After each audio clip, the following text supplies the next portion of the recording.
Meeting of the City of Troy Planning Commission. Copies of the agenda for tonight's meeting are available at the entrance to the room. Agendas and minutes of prior meetings are available on the city website. The meeting will be conducted in accordance with the agenda as presented or amended by the Planning Commission. State law establishes planning commissions. This planning commission is comprised of 9 residents appointed to serve our community. Members are appointed by the mayor and confirmed by the city council. Other individuals participating in the meeting include representatives of the city's planning department, city attorney's office, and the city's planning consultant, Carlisle Wortman Associates. If you wish to address the Planning Commission, please come forward to the lectern when recognized and clearly print your name and address on the sign-in sheet. Please begin your remarks by stating your name for the benefit of the commissioners. All remarks are to be addressed to the Planning Commission and not to anyone else in the room.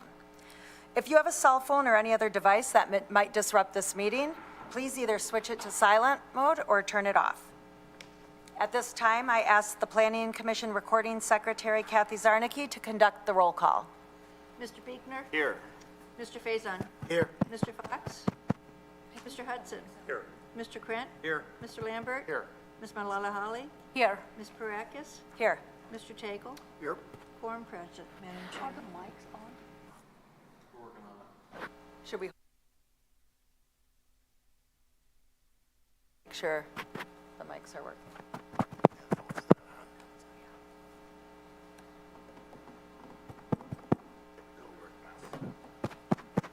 Okay. Right now, okay. I think it's working now, right?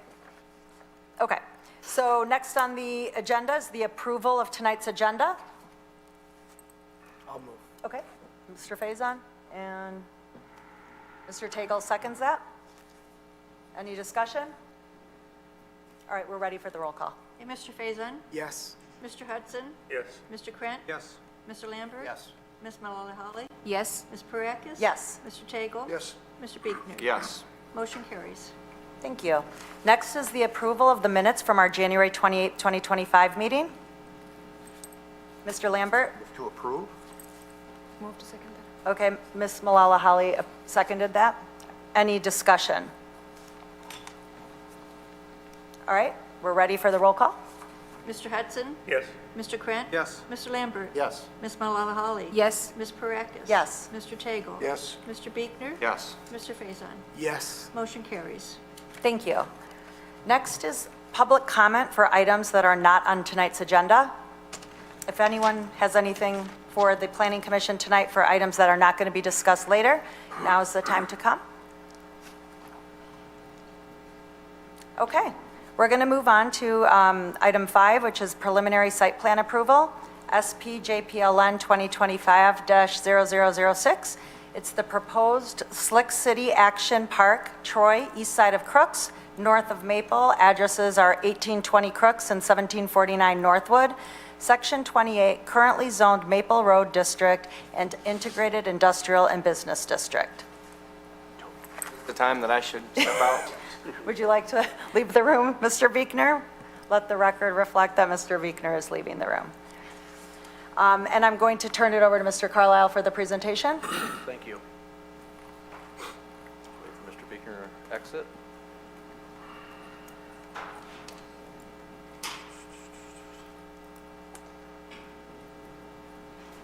So this is the second time the Planning Commission has considered it. You considered it your last meeting, but just for a little background, the subject site is actually 2 parcels. One parcel is abutting Crooks Road, and the other parcel is abutting Northwood Drive. There is an existing 26,000 square foot building already on the Northwood portion of the site. We note that, again, the Crooks Road site is actually used for storage and parking. If this is approved, a condition of approval is each lots are to be consolidated. So the plan is to renovate the existing 26,000 square foot building. It's that white box that's adjacent to Northwood, and then add an 11,000 square foot addition, which is that purple box that's fronts towards Crooks. The other site improvements proposed by the applicant include renovation of the existing parking lot and the creation of additional parking, updated site landscaping, updated site lighting, sidewalk and pedestrian site improvements, and stormwater management. As noted, the Planning Commission reviewed this at the January 28th meeting, and at that meeting, the item was postponed to address the following issues: reorientation of the parking lot trees, clarity on the trash enclosure and mechanical equipment location, add one additional parking lot tree, consideration of alternatives to the front facade, provide 3D rendering that shows the connection between the existing building and the new proposed building, obtain an easement for the parking on the south side, as well as widen the front drive aisle of the west to 26 feet. So since that time, the following improvements have been made. The applicant has added 2 trees into the parking lot. It's those 2 trees circled with the red circle. We do note that there are still 7 of the required 16 trees are located outside of the parking lot, so there are 9 internal to the parking lot. In addition, they have provided the required trash enclosure screening details, as well as they've clarified the location of mechanical equipment. Again, those comply with ordinance requirements. With regard to parking, they did widen the drive lane in front of the building as required. It's that little arrow. They widened to 26 feet to accommodate the fire requirements. We do note that the site is overparked by ordinance standards. The indoor commercial recreation, again, from an ordinance perspective, is a very low intensity use from a parking perspective. And so as such, required by the building size, they're only required 40 spaces. They are providing 128 spaces. The applicant notes in the application that they need the additional parking based on their experience of running other facilities in Troy, as well as Slick City's experience in other locations, and they think the 128 spaces are what are needed for the site.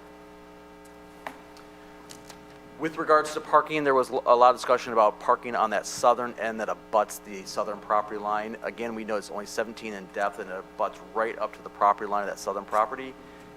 Hence, it overhangs into the neighbor's property. They are required to obtain an easement from that property to the south. They have not obtained that easement to date. However, that would be a condition that they would have to meet as part of the final site plan approval. The applicant has made some changes to the elevations. Again, the primary building materials are masonry block on the lowest level with metal siding above. The colors are a mix of light and dark blue. We do note that they have added windows. So these windows are new, as well as these upper clear story windows are new, and they also pumped, you can't really tell here, but they bumped out the front section here by, I think, by a foot. So those are the changes to the elevations. This is the elevation fronting on Crooks. This is the elevation fronting on Northwood, so the back end of the building. And this is the side elevation as it fronts on that parking lot section that we just discussed. So that is a colored rendering. Front of the building fronts on Crooks. The rear of the building on Northwood.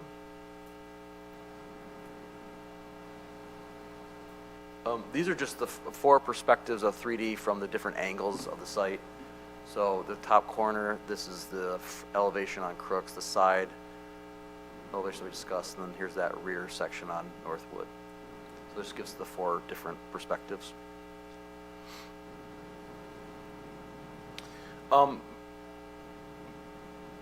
Mr. Krent had sent some other examples of Slick Cities from around, I don't know exactly where these are located, but around the country, I would assume, just for some indication of what other facade improvements Slick City has done in the past.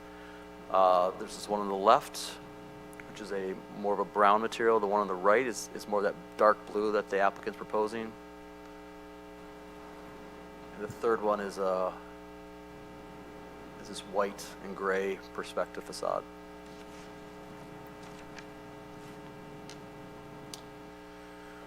So there are 3 standards the Planning Commission should consider. Does the development ensure compatibility to existing commercial districts and provide a transition?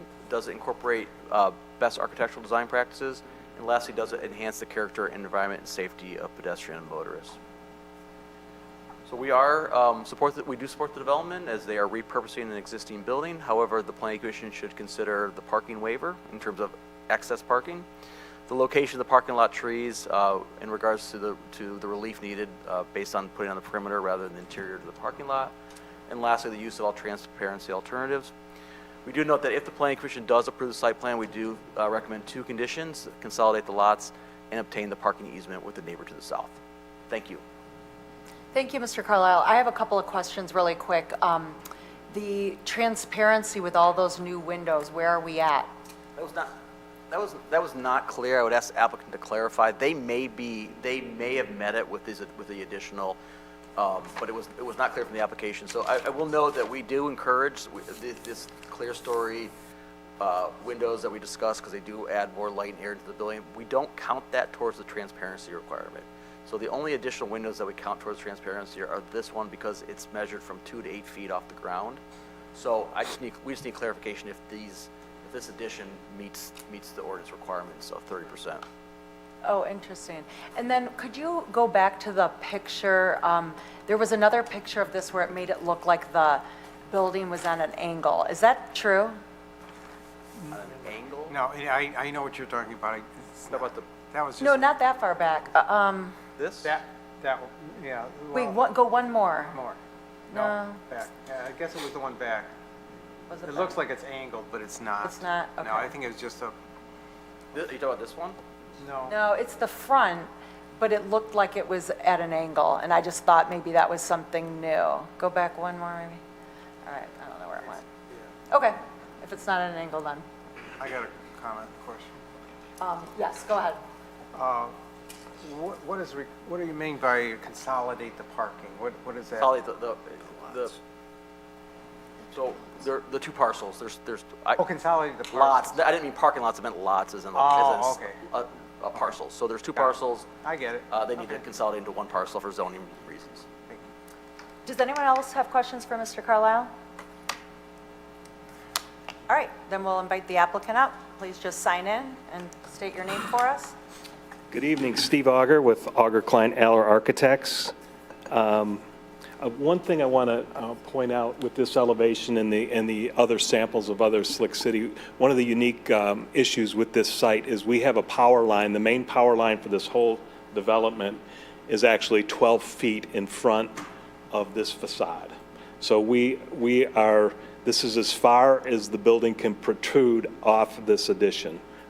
We'd love to do something more glamorous to add more depth, more protection at the entryway, but we are right against Edison's setback right there. So we're kind of limited in what we can do, pulling depth off that front facade. The other comment is with the transparency issue. We are including the glazing above 8 feet for the transparency. Because of the nature of this building, there's giant slides that'll be pushed up against the back of this. It really makes no sense. We added glass to the overhead door that the franchise requires, but it really doesn't make sense to have glazing at 8 feet when all we're going to be looking at is the back end of structures of slides. So we feel that this is a better solution. It's going to add the daylight and the activity and the exposure to Crooks Road that you want. We want to attract people through the Crooks Road entry, but adding glazing at the lower level, it really accomplishes nothing. So we took it upon ourselves to add the 30% above the belt line, so to speak. I think that's just about covered. As you can see, the proposal on the other side, on the east side, we're really not proposing to do much. All those buildings match. They have the same facade all the way down the street. We're not proposing to do anything in that way. We don't want to attract additional attention, really. We're trying to get people to come in off the Crooks because of some of the safety issues we discussed at the last meeting. So I think this is a good compromise to what you're trying to accomplish.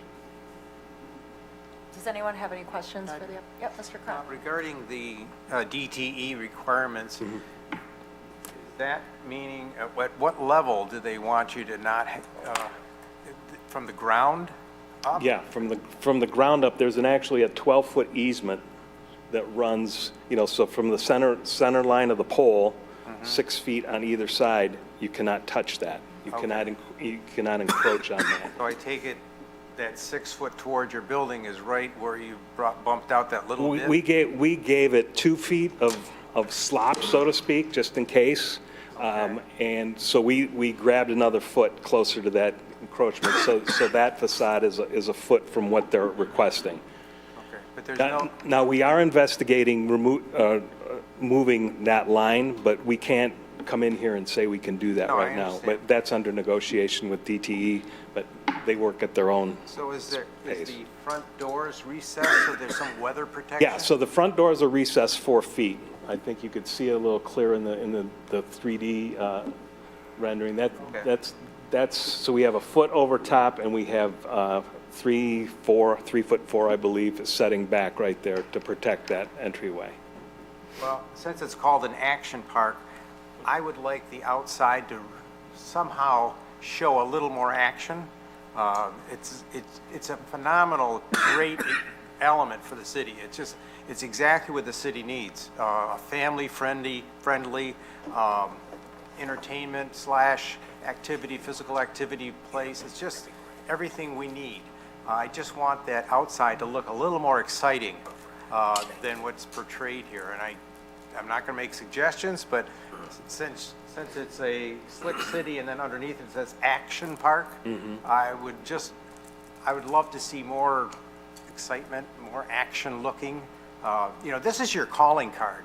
This is going to be in all the press, all the social medias. It's going to get a lot of coverage. And when people look at this, I don't know if they're going to feel like this is an action park compared to other venues that are similar. Well, I think if you look at Mr. Buechner's other action parks that he has within a quick radius, I think this is the best action park. I know that part, but I'm just saying, let's use, this is We're a great. wrestling with a franchise that really doesn't want daylight, and this is a compromise on their behalf to meet your ordinances. I understand, you know the business, but I'm just saying. Right. Just for your own marketing, this would be something exciting to look at. This is a warehouse with some extra glass on it. I just would love it to have more of a reference to what it does, that's all. All right, that's it. Mr. Lambert? Appreciate you adding a couple of more trees in the interior of the lot. And I can't speak for my colleagues, but I'm sure we'd probably like to see more than just those 2 trees. Can you add maybe at least 1 or 2 more islands in the middle of that lot for some tree coverage? I know you'll have to lose a couple of parking spots, but I think the commission would like to see a few more in there. Yeah, I think we could agree to the addition of an additional park or landscape island in there. Our concern always when we go with landscape islands is the salt and the snow and it's not really a healthy place for vegetation, but I understand where you're coming from. Thank you. Malala Holly? Thank you to Mr. Lambert for bringing that. My thoughts too, if we could add 2 more islands to kind of just have 3, which is a total of 9 islands to house the trees, that would be really appreciated because it's a pretty large parking space. And I think you have 128 spaces and it's sort of overparked at this point. So a little bit more of those islands will definitely help break up Okay. the space. Maybe this was asked last time when you were here, and I missed hearing it. But the bottom level where you have the transparency, those 9 blocks of glass that you have, what is that area basically? The bottom one, to the extreme left. What area is that? On the left? Yes. Those are there's 3 major slides that kind of back up and kids walk up in stairways and then basically you're going to see plastic, the back ends of plastic slides that will slide away from that down into the center of the building. I see, okay. And how tall is that transparency that you have right now? How tall is that? That transparency right there is 28 feet tall. The overall building is 32 feet. Okay, got it, thank you. Anyone else have any questions for the applicant? Comments? I have a couple of things. I still have concerns about the pedestrian safety along Right. that south side. So I have a couple of ideas that I would love to see you look at or consider, and maybe even it would also go towards your tree issue. You could add 1 island right where the new addition's going to be, and then everything to the east of that island could be, you could turn those into angled spots. You might lose a spot, but if you angle them, then you shorten, it makes it a little bit, takes away a foot, I think. And then what I'd like to see is against the wall along the entire length of the building for there to be a soft curb where cars can drive, but visually and for safety, it would create a, even if it's 2.5 or 3 feet along that wall for people to walk. And then, of course, it could be striped, it could be, have a yellow line at the curb, but there's got to be some place for people to go to. The idea, I guess, if you angle them, was you'd have the employees come in off Northwood, and then they'd leave through Crooks, and you'd put signs on the island saying, employees only beyond this point, and that way your customers can park, you know, on that corner. But if you don't want to do the angling, that's fine, but for me, the pedestrian safety has to happen, and I would suggest one of those soft curbs. Okay, well, I'll have to review that with our civil engineer. As you mentioned, the angled parking, the issue with that is it forces you to go one way, you know, one way in that drive,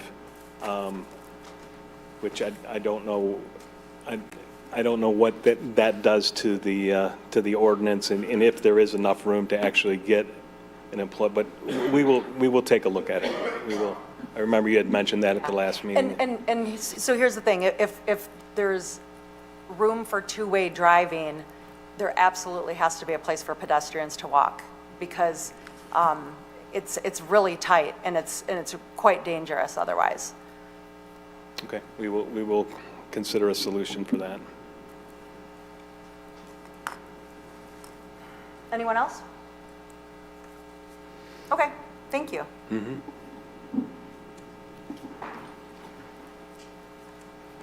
All right, it's not a public hearing, but if there's anyone here in the audience who wanted to, is here to speak on this, we'll go ahead and invite you up at this time.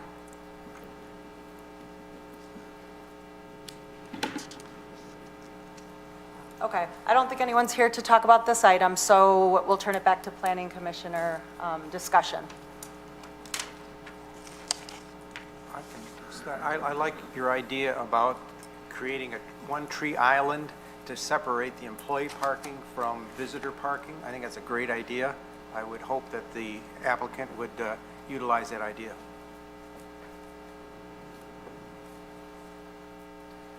Yep, Mr. Tickle. I want to just comment on the transparency requirement. I think we have to consider the uniqueness and positioning of this property relative to the goal of transparency. Typically, when we're talking about transparency from 2 to 8 feet, we're talking about a building facade that might be adjacent to a sidewalk or something that where pedestrians would be frequenting more closely than what we have here. I really think that although we may not be able to consider the upper windows per the ordinance requirements as meeting the 30%, I do believe that in this situation, it's not really, for me personally, it's not a deal breaker, because there is a lot of natural light now being added to the space, which was one of the comments I was hoping that they would address, and I think they've done that. So as far as the transparency not meeting that 30% from a 2 to 8 foot elevation, I don't have a problem with that. Okay, thank you very much. I tend to agree with Mr. Tagle on that. I think the windows look great, and they provide the natural daylight, and yeah, I think it was a great addition. Mr. Sabadant. There wasn't a calculation that was provided, but we scaled it, and it was close to 30% because it fronts on a parking lot. And so it was very close to meeting the requirement. The Planning Commission does have the ability to consider alternatives. The bump out with the different color, the lighting that's above 8 feet, that would qualify for alternatives. And I just want to say, obviously I don't vote, but I really like buildings that look different at night than they do during the day. An example of that is Children's Hospital. It's a totally different building at night when it's uplit and with the shadows and the colors, and I think this has the potential to be similar with the if they do the lighting properly, they do uplighting on the blue entryway and the logo, and they kind of leave the the lighting, the tall lights alone, at night, you're going to see the color and the activity and everything inside the building, so the action is going to be pulled out, especially at night. So I just wanted to, no one brought that up, but I think that's a really cool design element for this. Yeah, thank you. You know, it's funny, I have my agenda packet up on page 39, and it shows the building lit up at night, and I made a comment in my notes that it looks really cool lit up like that. So I agree with that. Yeah, One Mr. question- Kremp? Yes.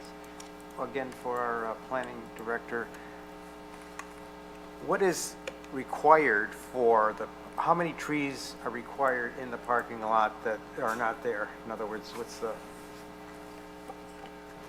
So based on the number of spaces, Mr. Krent, they're required 16 In the interior in the parking lot, and they have 9. So they're short, so they have the total number of 16 they have on site. They just have put 7 of them on the perimeter to count towards that 16. So if they add an additional, if they add an additional island somewhere like here or here, that would give them 2 to 3, and then if they added one here as directed by Ms. Parakis, they would get another 2 to 3. So they could get to that required number, or they may be a few short based on the direction of whatever the conditions you put on them.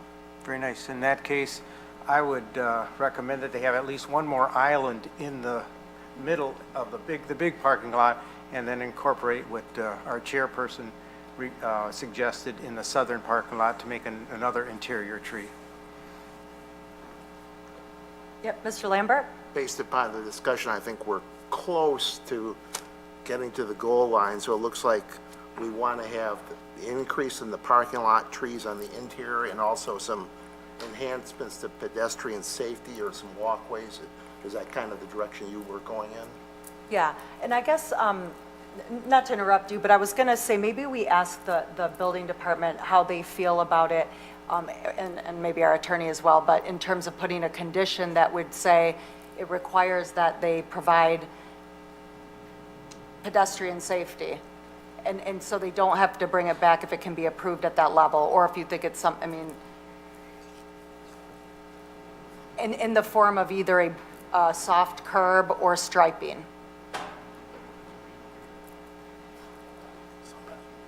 I mean, I feel comfortable if the planning commission is comfortable as a condition of approval. I think the three of us know what the intent of what you're trying to achieve here. I think we feel comfortable approving it, administratively if that's the direction of the planning commission.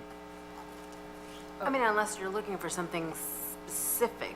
I mean, I guess this sounded to me like they were willing to explore options. I don't know if they were willing to explore the option that you specifically presented, so. Right. I mean, the goal is pedestrian safety. The angled parking, in my mind, was a way to get there. It's not a necessity. I mean, I'm not insisting that they angle their parking. It was a thought to shorten it a little bit, to add a little bit more room for pedestrians. And I feel like one-way parking is safer for pedestrians. So that was my motivation. But if they can provide another safe alternative, unless commissioners think that it needs to come back for our review again. Yes, Ms. Malala-Holly? I just have one question about the 2 feet that they still need to get an easement from their neighbor. Is that part of our conditional approval today? Yeah, the applicant indicated he's communicated, he's had dialogue with the neighbor to the south, and it sounds like all systems are go. We would make that a condition of approval prior to final. Okay, thank you. Yeah, Mr. Lambert? I'll take a stab at a resolution then, if that's the direction we want to go. Resolve that preliminary site plan approval pursuant to Article 8 of the zoning ordinance as requested for the proposed Slick City Action Park, which is the Troy Indoor Commercial Recreation Facility on the east side of Crooks, north of Maple, which is at 1820 Crooks, and 1749 Northwood, Section 28, approximately 3.02 acres in size, currently zoned MR and IB, be granted subject to the following conditions. Number 1, consolidate lots. Number 2, obtain a parking easement with the neighboring site to the south prior to final approval. Number 3, add 2 more landscape islands in the lot. One of them would be on the south side to enhance pedestrian safety, and that the city staff work with the petitioner to enhance pedestrian safety. Does that work for everybody before Yes. somebody seconds it? On the south side of the building. Yes. And we don't need to mention anything about transparency?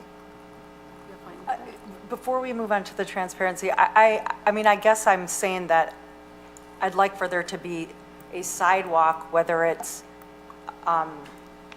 distinguished by a soft curb or by some sort of paint, lining. I mean, I'm not exactly sure how to say it, but whether it's lined, but there has to be a visual place for pedestrians. That's fine, you can add it into the resolution then. Anything else? Yes, I Mr. have a Taylor. question. Would something like speed bumps provide enough safety element to slow the traffic down? Because I'm thinking about large parking lots. There are no designated walkways in large parking lots. People will walk, excuse me, either in the aisle or adjacent to the parked cars. And I'm just wondering if that, because I'm trying to think about how, with the amount of dimension they have between the building and the property line, how they really accomplish that and how effective it would be. How many people that are parking along the property line, excuse me, are going to walk across, get on a 3-foot sidewalk, hug the building to get to the front door? And again, I understand we have to offer them some safety. That doesn't mean a pedestrian will utilize the offering. So I'm just wondering is there an alternative maybe, if there is some type of traffic calming device that might, help the pedestrian and the automobile kind of share the same space in a safe way.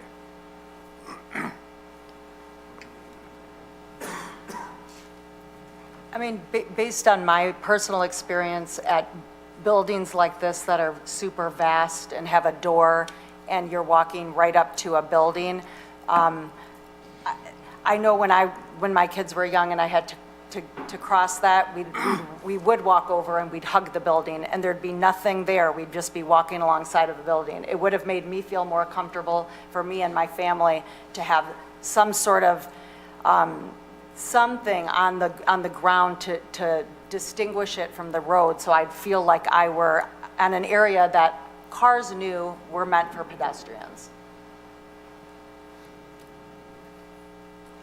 We talked about calming, the speed bumps before, and I'm not really sure what happened to that conversation, but I mean, we're in the middle of a resolution, though. Yeah, I we're waiting guess- for a second. Yeah, we probably have to finish the resolution. I think Ms. Malala Holly was trying to ask whether we need a waiver on the transparency as part of that resolution, and we do not. We do not. Okay. I guess with the resolution, does staff kind of know enough what direction to go in here? Yeah, Mr. Tagle? Could you restate the resolution?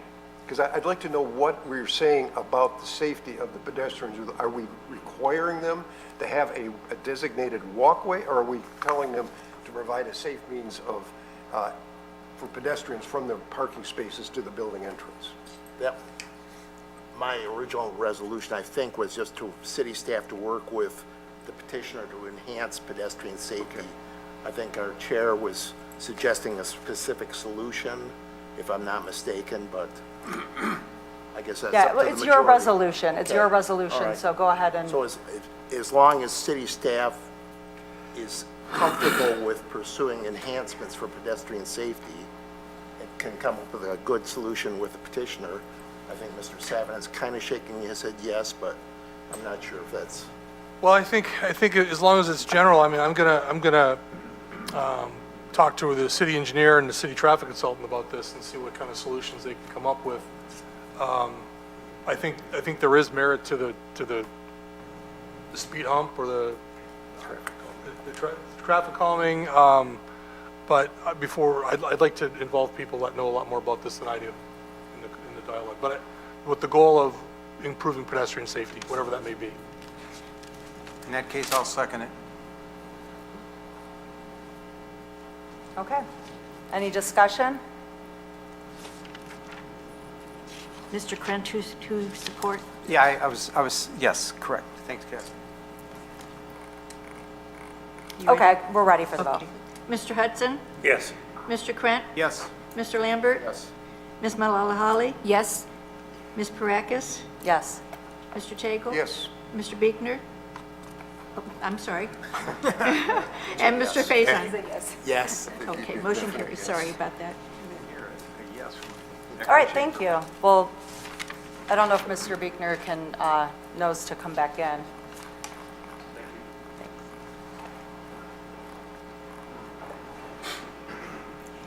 Hopefully his buddy will let him back. Yeah. So we should have to come back. Here he comes. Here he comes. Oh, there he comes. Okay.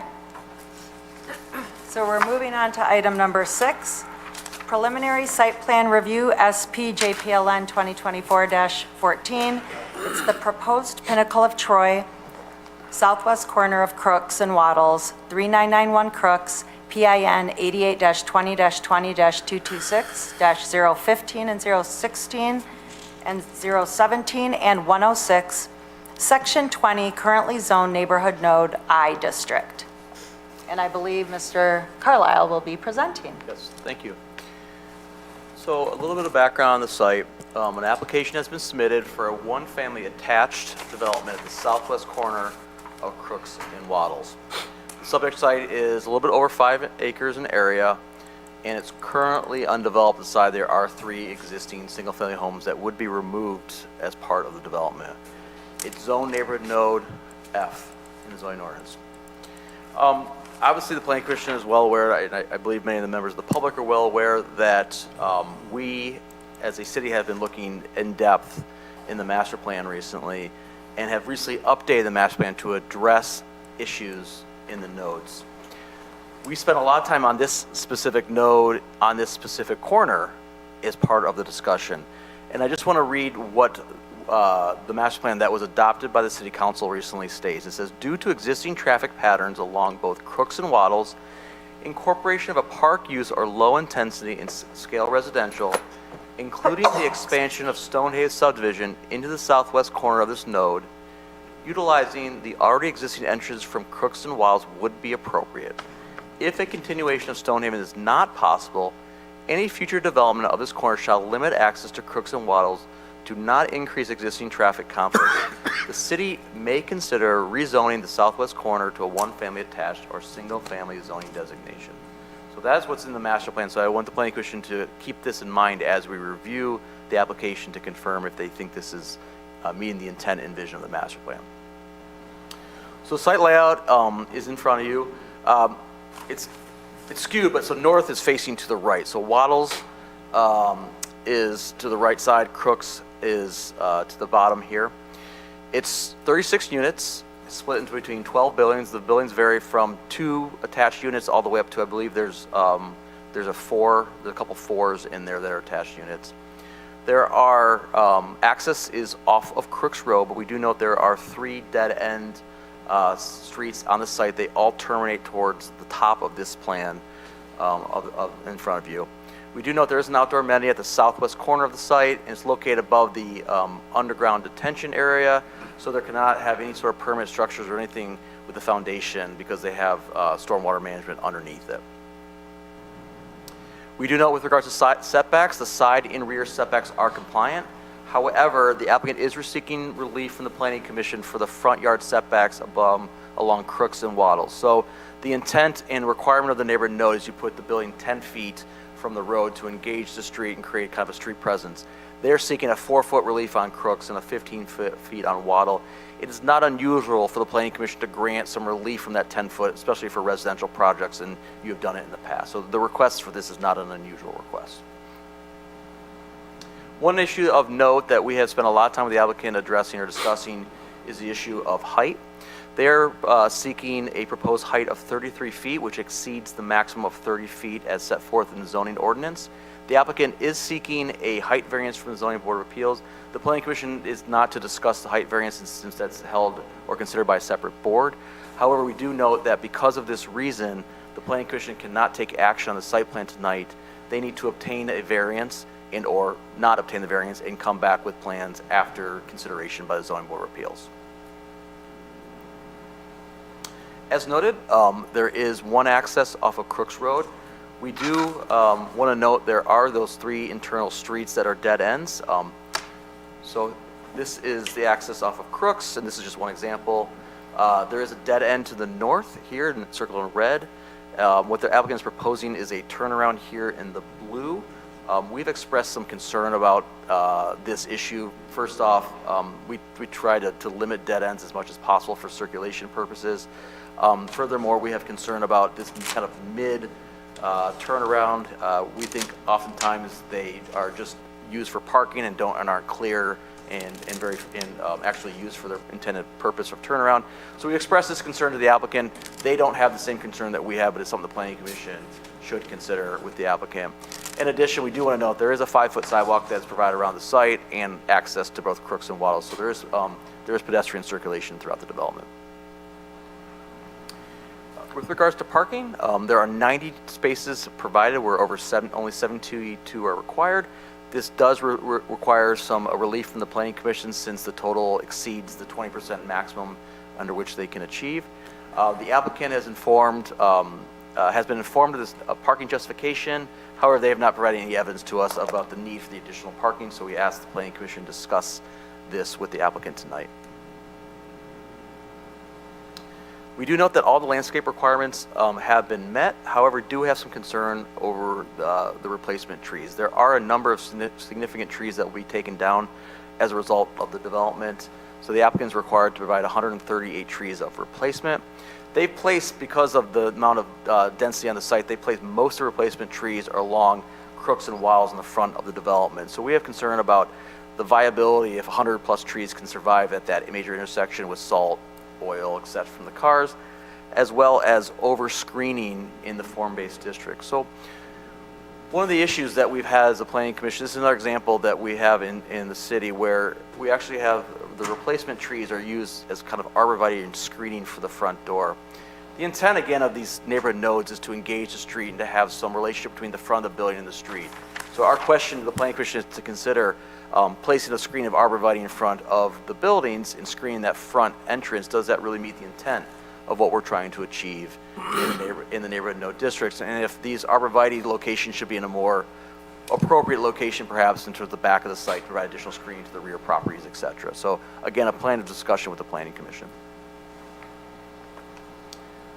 With the floor plan, there are, again, 36 units split into 12 buildings. Each unit is 2.5 stories and it does contain a basement. There are 4 different floor plans the applicants or future buyers can choose from. All the models are 3 or 4 bedroom, and they all have a 2-car garage and a patio, and they range from 2,600 to 3,200 square feet each.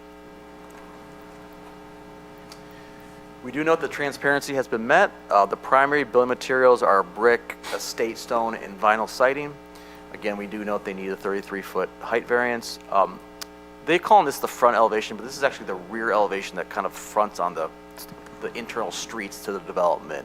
You see they've got the garages as well as an entrance off that drive. These are the elevations that would front on Crooks and Waddles. Again, this is an entrance at this location with a kind of outdoor patio that's between that row of arborvitae and the building front. This is the color running to what we consider the back side of the building. They're calling it the front side, but from a zoning perspective, it's the back side of the building. There are 3 standards the Planning Commission should consider: compatibility to the commercial districts and the transition between land uses, incorporation of the best architectural design practices, and lastly, does the project enhance the character, environment, and safety for pedestrian and motorists? So again, we are asking the Planning Commission to consider the application. However, no action tonight can be taken until the Zoning Board considers the variance. However, there are a number of items that we do ask the Planning Commission to discuss with the applicant. I've kind of gone over these in the report. Thank you. Thank you. So just to be clear, we're going to be providing feedback to the applicant, but we're not going to be having a discussion as a council, as a commission, sorry. There's no deliberation on whether or not you would approve this or not approve it. It's simply feedback for the applicant if there are issues you'd like them to address between now and when they come back from the Zoning Board of Appeals. Okay, thank you. Does anyone have questions for Mr. Carlisle? Yep, Mr. Faison? So just a question on the site circulation, the turnarounds, the location of the turnarounds. Yeah. do those meet Troy's requirements? I see some comments where there's statements from the applicant, but I don't know if the city has reviewed them. The fire marshal has reviewed them, and they do meet the fire code. So, and engineering has reviewed them and meet the engineering codes. It's always our preference to have interconnected streets and not these T-turnarounds, but they do meet the fire and the engineering code. Okay, thanks. Go ahead, Mr. Mr. Lambert. This is a question for the Assistant City Attorney. We'll make her earn her wages tonight. Obviously, City Council approved the master plan about a year ago, but the ordinance language has not been changed to reflect the master plan. So your legal advice to us as far as when we're addressing this plan, do we rely on the master plan or do we rely on the existing city ordinance? So what do we know, Mr. Lambert? The zoning ordinance is the law, so you have to apply the law as it exists tonight, and that is the existing zoning ordinance. The master plan, as I've argued for how many years, the master plan is a guide, right? It's not the law. So you have to apply the standards as they exist in the zoning ordinance. Does that answer your question? Yes, thank you. Ms. Malala-Holly? Just for a reference point of view, the Livernois and Square Lake condo that sits, and it has the arborvitae in the front of those entrances. I want to know what is the distance between A, the arborvitae and the front door, and 2, from the road to the front door? Is that something that you're able to let me know? Give me a few minutes, I'll figure it out, but I don't know off the top of my head, but I can pull up and figure it out. It's comparable to what they're providing here, I see, okay. but whether it's 20 feet versus 15 feet, I don't know, but I can look it up for you. Sure. There's one more question that I need. On one of the slides, I think it was a last but one slide, I saw some windows on the elevation. Are they skylights or are they skylights? Is that steel above the windows? Is that a? Are you talking about this one? Yeah, right at the Yeah, top. that's just a covering over. That's the covering over the window. Okay, here. thank you. Yeah, Mr. Buechner? Are citizens speaking tonight? Yes, we'll invite them up. I if just anyone's here want to make sure we Yep. know the protocol. Thank you. Anyone else have questions for the building department or the attorney? Okay, then we'll invite the applicant up. Good evening. Good evening. I'll write my name down here. Yeah, sure, of course.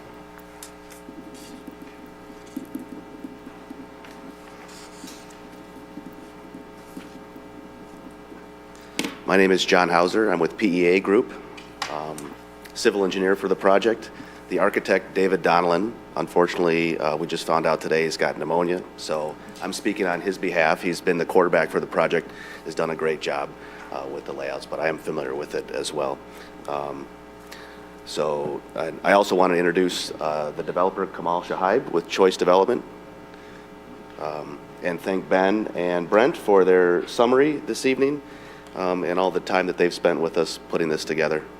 Meeting pre-application meetings, we've had a couple applications that have come in and come back, and now we're at a point where they've granted us the opportunity to speak with you guys and hopefully get some opinion. And as was stated, we know that a height variance is being requested, so tonight no action will be taken, and we look forward to the dialogue back and forth of whatever you guys might be able to share with us, and if we get through the process, hopefully tighten things up and get it the way you like. So I wanted to highlight on the page, the front page of Carlisle Workman's review, and again in the 2040 master plan, one of the options was single-family attached. And right on this page, he says, the site includes 4 parcels, each zone neighborhood node, site type B, in which attached residential is a permitted use. And that's what we're looking to do. The developer and the architect have gone out of their way, met several times with the Stonehaven Homeowners Association. In fact, I believe there are some members here this evening that when it's open to the public, they'll have a chance to speak. I can say that they had provided a letter to Mr. Savadant in October of 2024 that reflects their opinion of the project, how they've met with the developer, what they didn't want. They didn't want cross-connection with Stonehaven. That was something that we honored. Obviously didn't want apartments. They didn't want 140 units. They didn't want commercial. They wanted a residential development that matched in kind with their height, with their size, and with their value. So that's the approach that was taken on this development.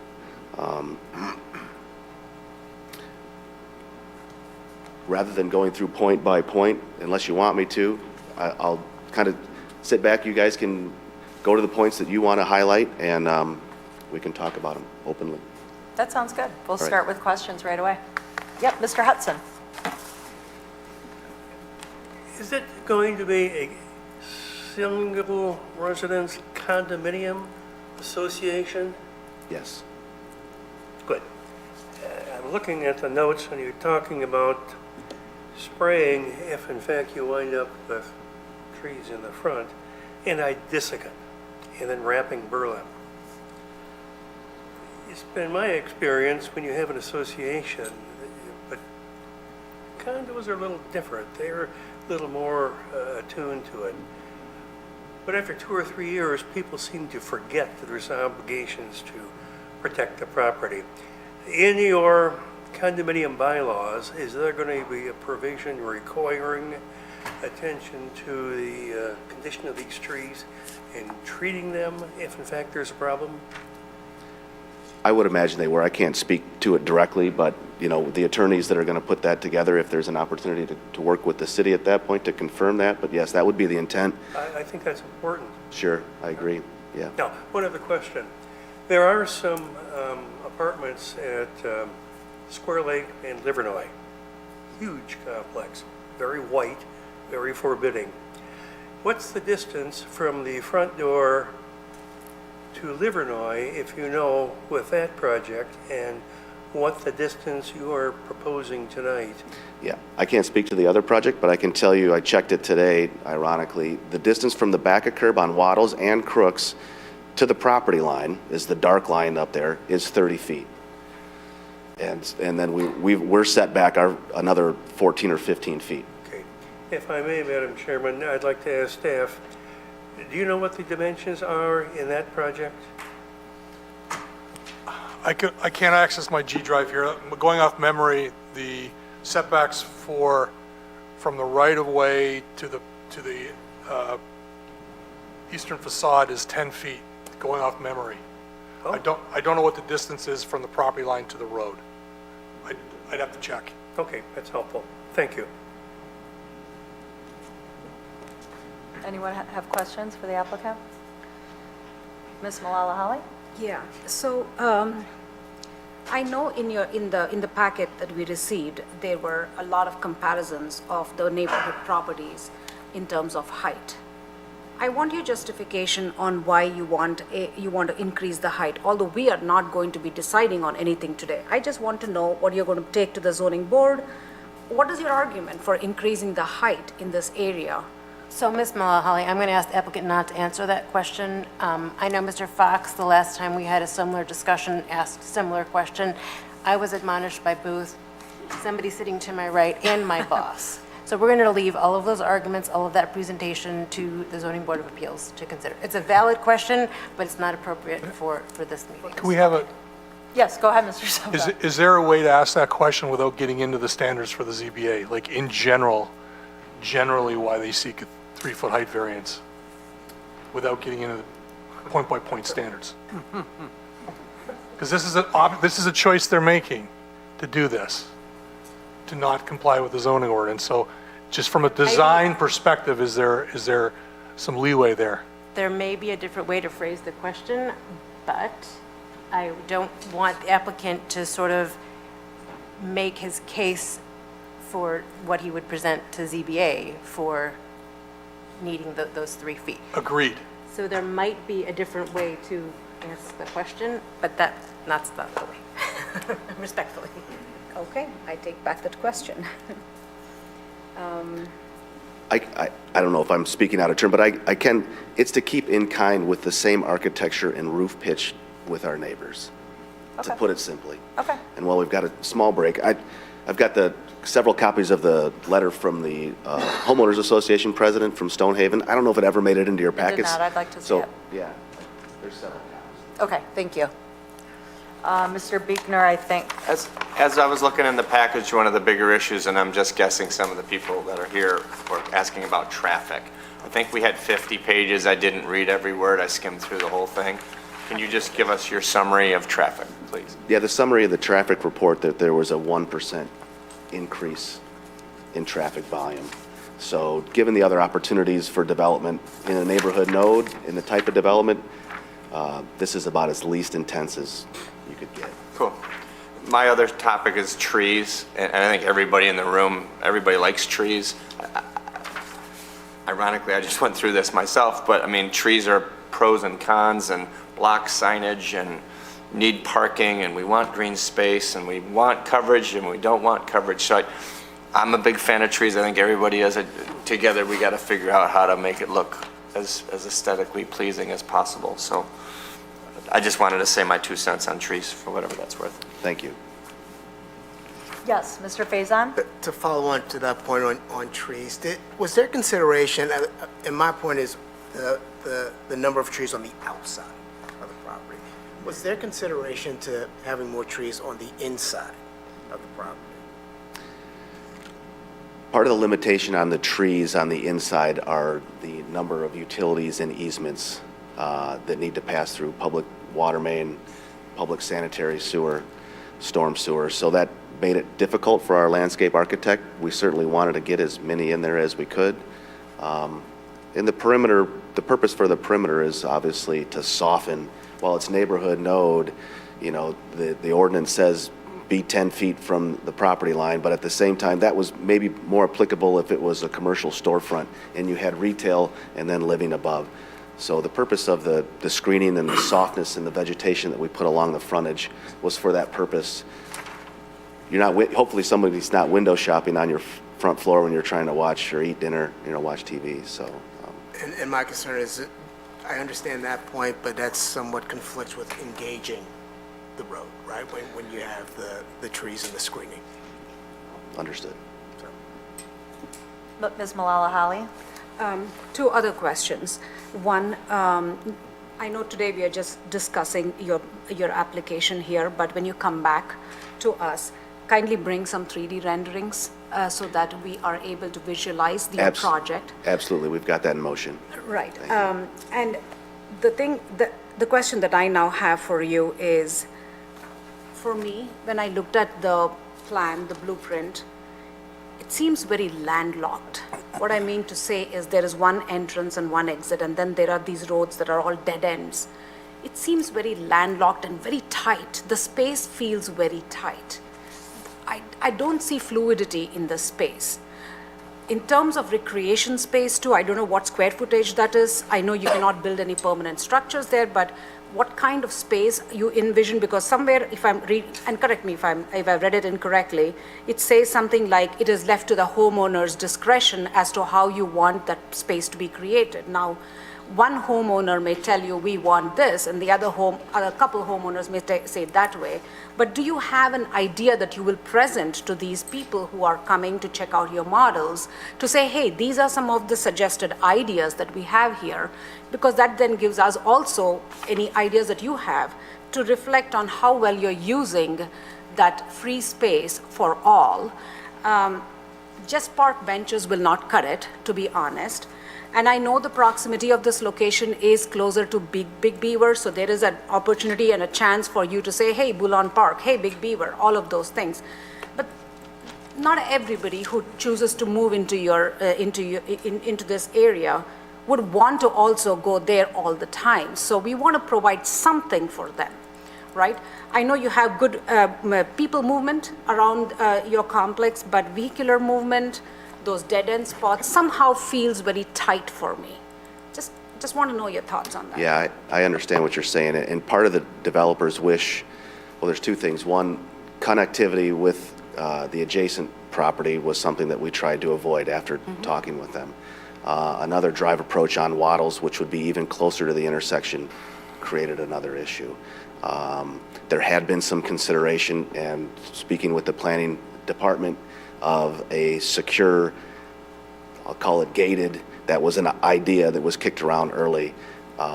That's even, you know, potentially more of an issue, and I understand the city doesn't invite that necessarily, but the developer wanted to create something that felt safe. So we're in this position, you know, you're not going to get cut through traffic. No one's going to cut through. Anyone going down that drive lane is going to be a resident or potentially a delivery person, right? And that's why we would have those T turnarounds, the fire truck turnarounds, and turnarounds for delivery trucks that would be signed no parking. So that sense of closeness also provides less people, there's nobody cutting through, and you live on a nice quiet road. So that's some of the thought. I don't know if that answers your question, but. But those T junctions that you have, I feel is rightly pointed out by Mr. Carlisle here, is kind of an odd space. Who's going to potentially use it? Of course, hopefully never a fire engine that needs to attend to a neighbor's home, but definitely guest parking or parking. I can see that being a very good vantage point for people whose homes are closest to be utilizing that. If what our planning consultant suggested were to be considered, I think you will move that away. Right. So that's some of the balance that we've done with the guest parking, where it's been acknowledged that we're over-parked more than 20%. So we've got two, you know, obviously there's two garage spaces, and then there's two driveway spaces. So that gets us to, well, forget about the garage spaces, but 36 times 2, there's 36 units. So each driveway's got the 2 extra. There's 72. 20% more than that, I think, is 15. We're showing 18. We had shown 23. We had previously shown 9. So there's some back and forth. To your point, trying to keep people off from parking in that T turnaround one, it's going to be signed. And then, you know, it's going to be internally policed with your condo association. The condo associations that I've witnessed or been a part of, they're not going to call up the police department, hopefully, and say, hey, someone's parked in this T turnaround. They're going to police themselves to a certain extent. True, but what if we get a lot of snow and the snow is then piled in that area by the snowplow people? Well, that would, again, be something that the condo association would have to monitor themselves. Okay, thank you. Mr. Lambert? At first, appreciate your willingness to work with the neighbors to your west and south and not connect. Even though the city would prefer connections, we also know neighbors don't like the increased traffic, so I appreciate that. And the units look very nice. I do have a concern, which my colleagues has just expressed, about the turnarounds in the middle of the drives there. And if you can figure out a way to move those in some way, or give us a rationale as to why you needed them there, rather than, for example, at the end of the drive.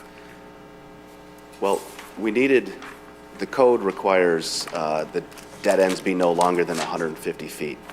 These are, because of the mid-intersection T turnarounds, we've got about 110 feet.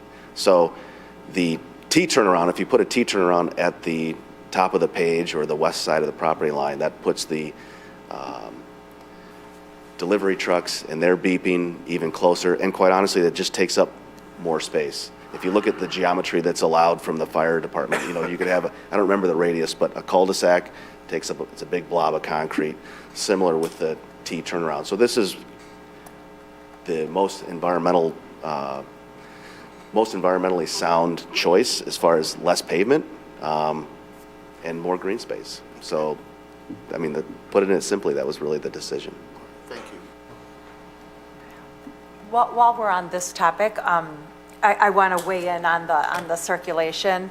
And I wondered whether you had considered turning those units on the western part, I think it's buildings 5, 7, 8, and 10, and turning them to mirror the ones just to their east, and then allowing that drive to be circular around your site.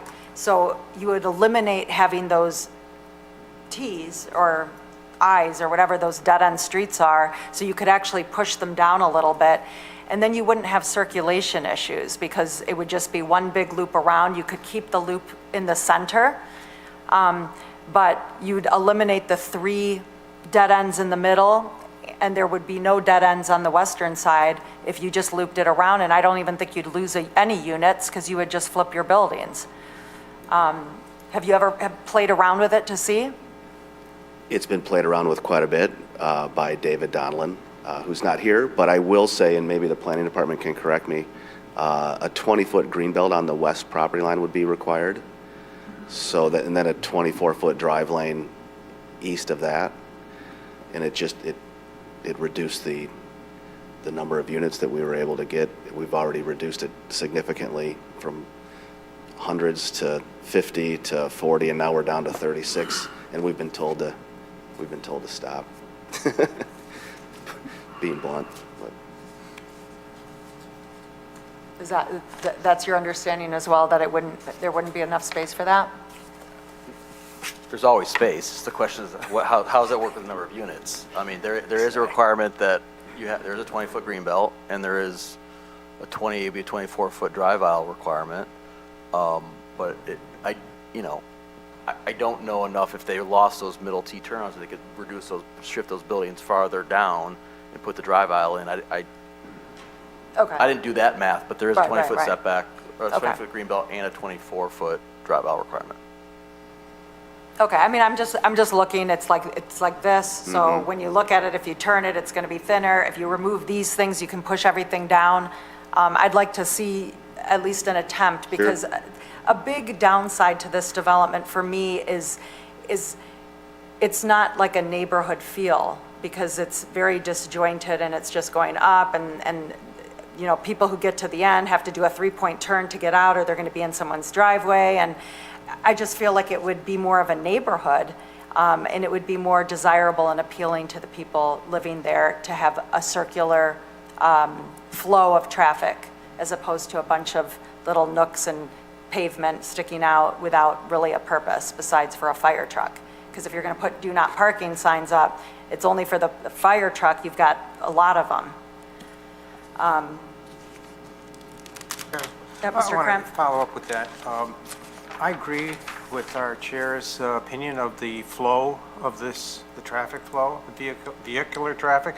The pedestrian's fine, but I think I'd like to see what you can do as far as a circle around the entire perimeter of the development. Because here's one thing, they're going to have addresses. I take it the building addresses will be either Crooks or Waddles. Is that what the actual addresses for these homes will be? You're not going to name those other streets? They're not streets, right? They're just internal drives. They're private drives, yeah. Right, so there's no postal address to those. So that said, if I'm a relatively new delivery person driving in, and I go down the first one, oops, not that one, turn around, oops, not the second one, oh, I'm gonna turn around, go to the third, oh, there it is. It's like, why are we doing all that? Why don't we just make one clean loop with the numbers all in a row? I'm just looking for simplicity as opposed to a jigsaw puzzle. And then to get into the amenities part, we've approved a lot of developments where they've included basically a neighborhood gathering points, like a little pavilion, or maybe a fire pit with benches around it and things like that. I don't see any of that happening here, and I'd love to see something like that so we get a more neighborhood feel to it. Thank you. Sure. Yep, Mr. Tagle. Question for staff.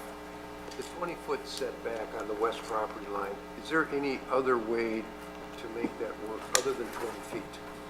Is there any way to reduce that dimension by added vegetation or some wall or something? In the zoning ordinance, there is a provision, I have to pull it out, there is a provision that allows the planning commission to reduce those perimeter setbacks if they do something to compensate, such as either screening or additional trees. So there is some leeway, there's some discretion the planning commission has with regards to that 20-foot green belt. Okay. But again, there's there's trade-offs. There's things that the applicant would have to do to compensate for reducing that 20-foot green belt.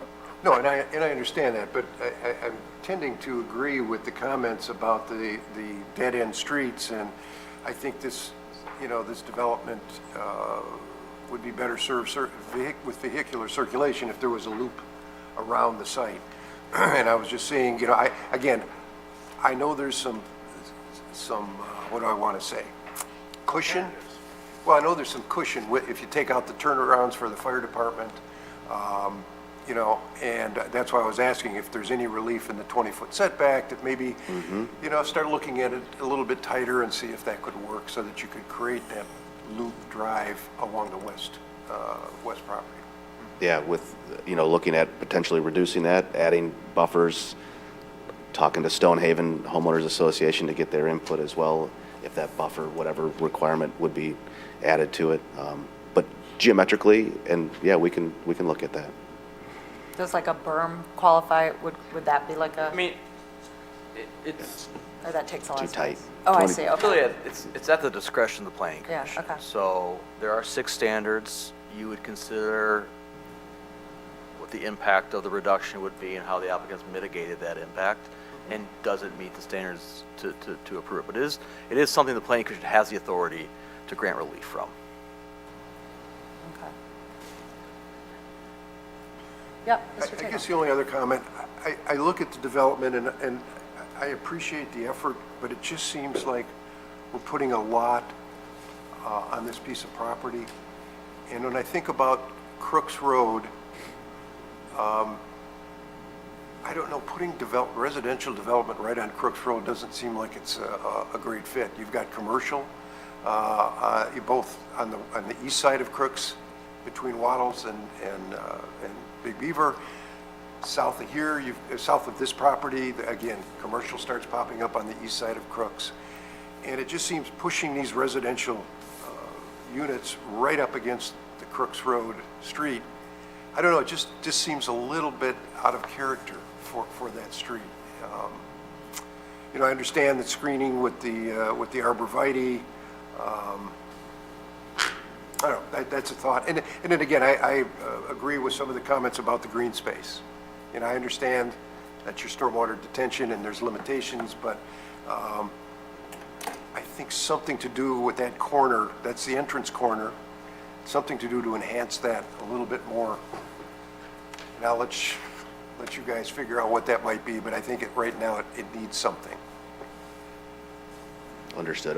I will add, neighborhood node zoning is difficult because we've got factions outside of this building, and then, the zoning laws and trying to make everybody happy, and also preserving the rights of the property owner to develop his property within the zoning ordinance. So that's some difficulty. I think we've all recognized that.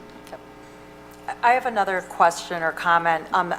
There's, on the northeast part of the property, there's sort of that green space with the 3 parking spots. Right. Yes.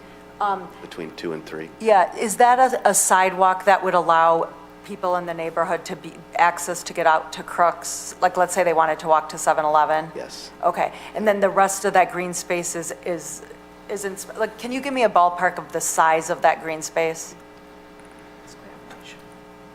40 to 50 feet from building to building? From building Yeah, I guess I 2 meant to 3? square feet, but yeah, Oh. I mean, it's like a patch of, 3,000 square feet? okay, okay.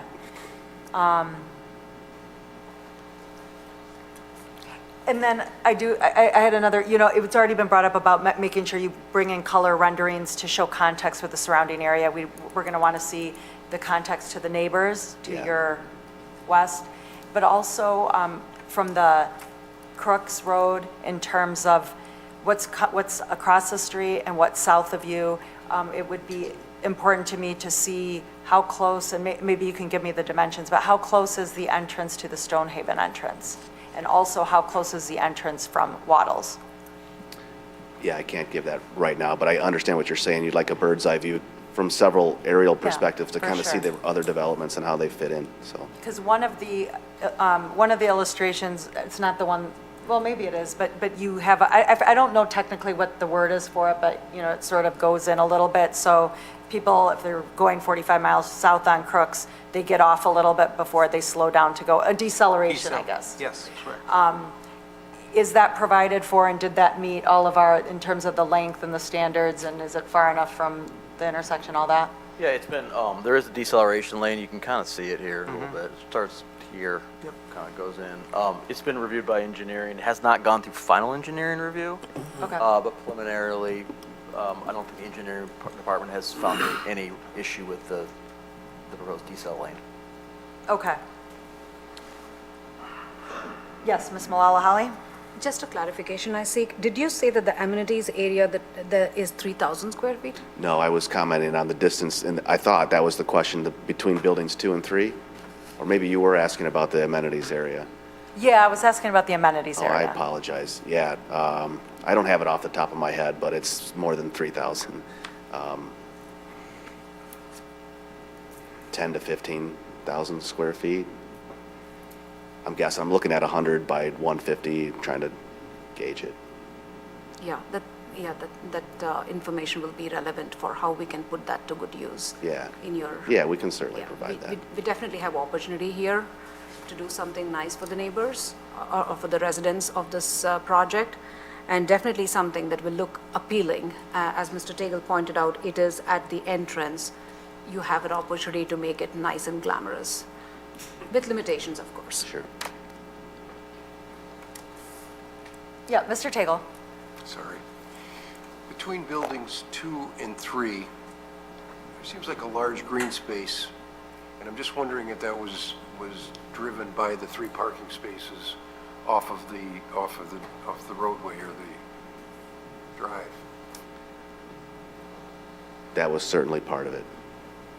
Because I'm wondering, if you were to take that grouping of buildings 1 and 2, shifted them to the north, to pinch down that green space a little bit and provide more of a green space at your entrance, you know, get that unit number 1 a little bit further away. And I don't know, is that I'm looking at the landscape plan, but it looks like a paved area immediately south of building number 1. So there's the entrance drive, there's a buffer of landscape, and then there looks like another drive.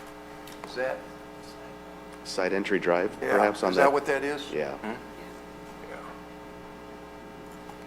but I understand what you're saying. Is the regarding- garage, but the garage is fronting, I don't know where the garage is fronting on that On unit. that particular unit, the southern unit of Building 1, the garage is facing the south. So it's a side entry, it's got Gotcha. L-shaped driveway Gotcha. that way they're not exiting their garage and going right to a boulevard in a weird spot. I don't know, I think it might just, again, enhance the entrance a little bit with a little bit more green, a little softer. And again, if the 3 cars are important, excuse me, you know, certainly, maybe it's not a bank of 3, maybe it's 3 banks of 1 or something. So Yeah. Yeah, some of the thoughts on the parking was you're going to have potentially more guests, and you're going to entertain perhaps a bit more with a single family attached than it would be if this was apartments. So that was where some of the wrestling from real estate group that's been advising our developer and just common sense, trying to figure out what the right number is. Technically 3 over right now, I believe, so, I mean, that might make sense to do what you're saying. thank you. So along those lines, I was actually thrown off at first when there was talk about parking spots, because to me, I was looking at it more as a neighborhood and thinking, why are there parking lots in a neighborhood? And I understand it's you know, multifamily, which is great, but is there a reason that there can't be street parking? Are the roads narrower than normal? The roads are 24 feet back of curb to back of curb, so there won't be any on-street parking. Even on one side? No. There's no on-street parking? No. Okay.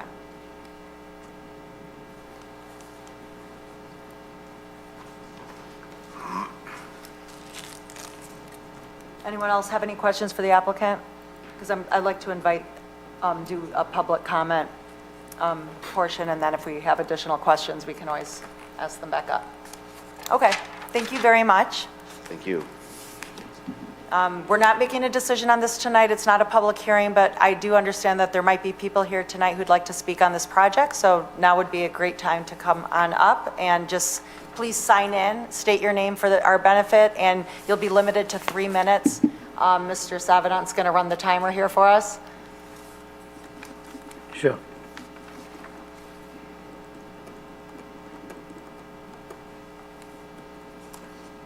While Mr. Sina is signing in, I just want to say he did submit this letter to me in October, and when I read the letter, it seemed to me like it was earmarked really for the Zoning Board of Appeals, so I didn't include it in this packet.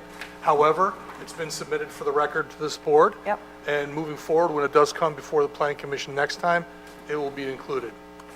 Thank you. Hi, good evening. My name is Anand Sinha. I'm the president of the Stonehaven Woods East subdivision, the immediate neighboring subdivision.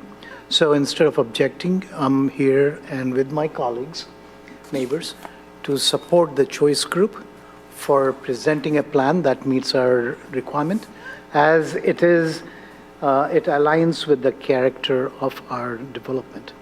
When we bought our house way back in early 2000, mid 2000, we were made to understand that this property, when developed, would be similar to ours with single family detached. Or we were hoping for it to become children's park, but later on it was made into the master plan, or I don't know what the term is, but neighborhood node in the city master plan, which allows for higher density than what we were expecting. And I don't know whether it includes apartments or not, but that's what our understanding is. So way back in April of last year, we were invited by the choice group to come and understand what their plan was. We went back, discussed with the neighbors, and then came back and provided our inputs. And choice group has made a lot of changes that has incorporated our inputs. So maybe it started with 49 of them, and now it is 36. We were concerned about entrance into this from our subdivision. And we wanted some sort of iron fence because it backs to our backyard of number of neighbors that are sitting here today.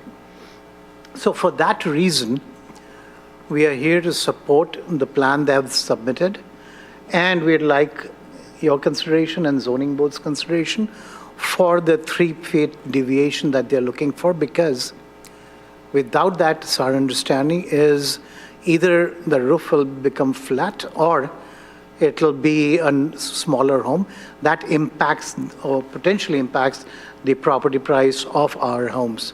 And we are all worked really hard in buying that property that we live in and we enjoyed Troy. So that is why we are here to support the plan that was submitted. Thank you. you. You guys have anything? Anyone else who wants to come up, you can feel free to come up, for sure. Just please sign in.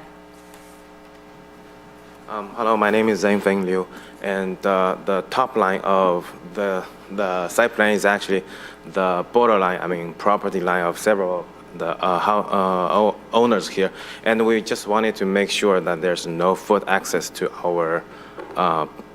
our neighborhood. I mean, we talked about some fence, but we didn't see that. I mean, this is just a site plan. Maybe we didn't read it. Just wanted to make sure that the Pinnacle of Troy residents do not have any pedestrian access to our community. Thank you. Make sure you sign in, please.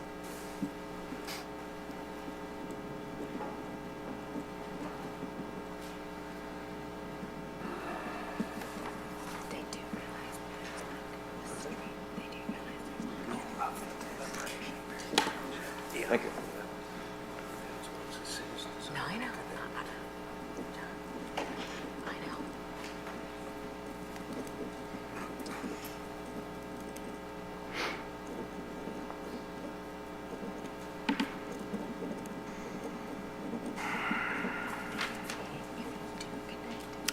Hi, my name is Fabrice Milauskas. I'm a resident of Mary Hill Acres, which is the subdivision on the northwest corner of Waddles and Crooks.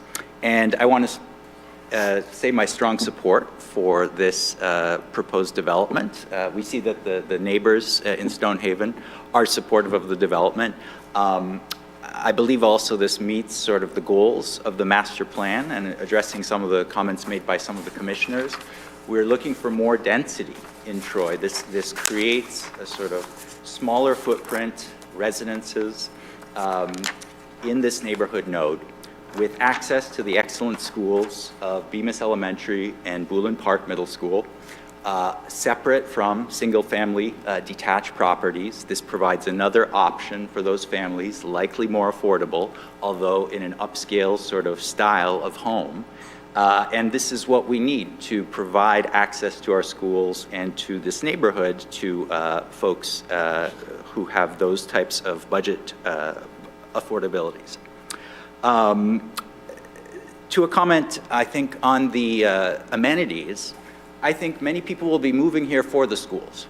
And so the question of an amenity that you might want in sort of a development that is in other parts of Troy is less of an issue because people are trying to buy into the schools that are near this property. So I have no concerns about the sort of temporary amenity issue, especially given the proximity of Bullen Park and Big Beaver Road.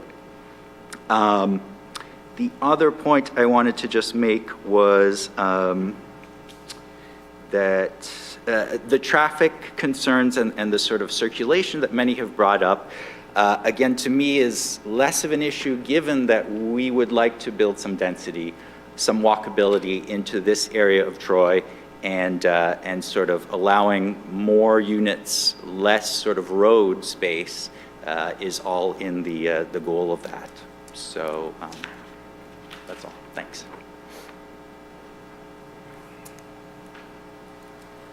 Anyone else? Go ahead. Oh. Were you taking, did I jump the gun? No, you're good.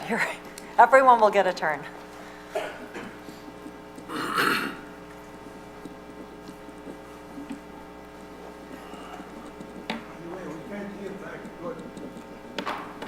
You can't hear?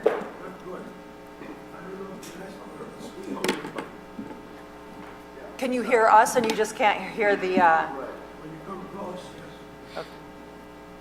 Is that microphone on, what do you think? I think what he's suggesting is we all need to get a little closer to the microphone. So my name is Jim Musial. I live in the Woodlands of Troy, 4160 Glencastle. And I appreciate the discussion. I think the commission was asking all the right questions tonight about this project. I have one simple concern. On, I think it's page 9 of whatever I had the landscape plan. And there was a number of trees that were shown being planted along Waddles. And I believe that our DTE primary voltage line that serves our subdivision runs right down Waddles. And I'd be concerned that the trees that get planted there would be those that would grow up into those lines, causing potential trouble in the future. That's it. Thank you.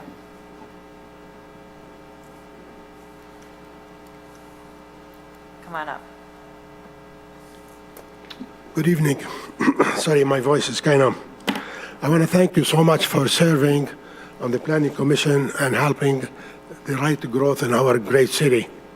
I have been in Troy since 1971, and I love the city. It's beautiful. All my kids went to school here. And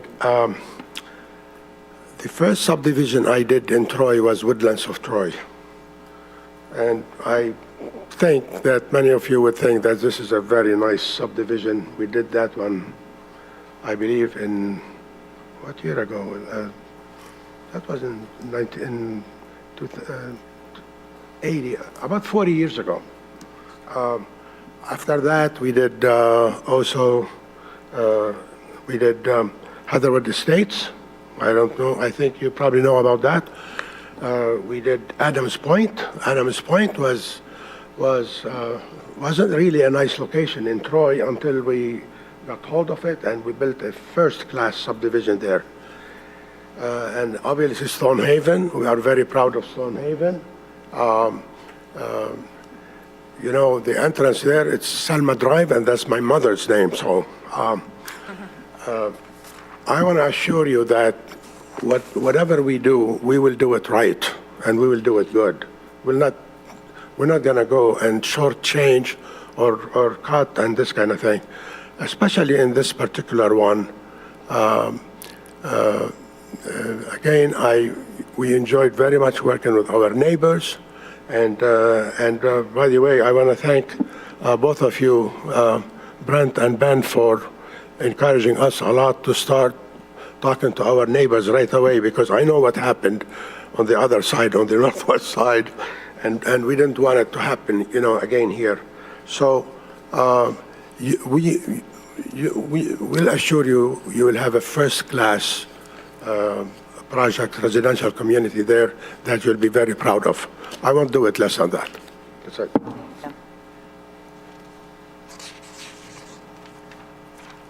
Yes, come on up.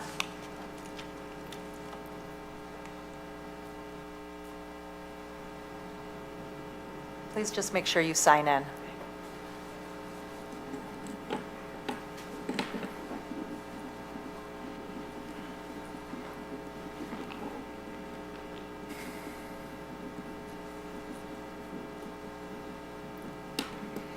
My name is Karen Wilson, and I'm from Real Estate One, and I've known Mr. Shohaib for over 30 years and met him originally at Stonehaven. And this project, we have worked really hard on to try to make it something that we think will fit well in the city at this point. One of the things that you guys have brought up as far as the three cul-de-sac dead ends is people like to live in one of the cul-de-sacs because there's much less traffic. As soon as you have the big circle going around, you get maybe some teenagers like to speed around, so it kind of definitely keeps the speed down and gives privacy at the end of each, so there's less traffic. So they're kind of actually very desirable, so it may look static on the plan, but actually living in that situation, people do prefer it. So, and the parking, I was encouraging extra parking because people have guests over. It's one of the big issues when you have a party and somewhere to park. Or if you have extra cars with a couple of teenagers, because these are nice size units. Another benefit that we really tried hard to do was to incorporate first floor masters in here, because there's a big shortage of these type of homes with a master bedroom on the first floor. So whether you're going to have your master up and then parents living on the first floor, which is a big need right now. A lot of people are looking for that bedroom and bath on the first floor, and the parents still can have a nice size room upstairs. So we worked hard to make that happen. Also, on the west side of the property, that green belt allows for walking around. So if we start breaking down into that, it'll cause kind of shorten the buffer between the neighborhood and also a really nice walking path that's created there. So my choice would be to live at the end of any one of those outlets. And also for security, I think people that are trying to break in, they don't like those kind of streets because they can't. We just had 3 break-ins in my subdivision where I live, and we have a big circle around. Makes it a little easier for people to get out. They have to turn around. And so I think for lots of reasons, the layout actually works well for selling. So, so we did work really hard as a group for about a year and thought through what would work best here and what do the residents of Troy need. And so that's kind of. Thank you. Yeah.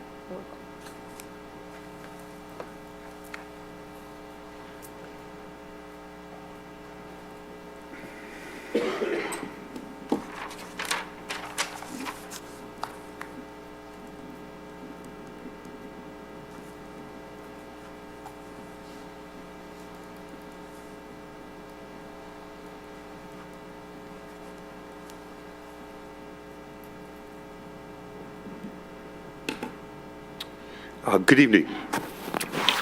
I'm Daniel Robinger. I reside at 4083 Penrose Court. This is that's in the Woodlands of Troy subdivision, the northwest corner of this node. I think this is the fourth time I've been at this podium talking about this node and the development here. Ben, excuse me, Mr. Krylov, could you show the slide that shows the picture of Square Lake and Livernois?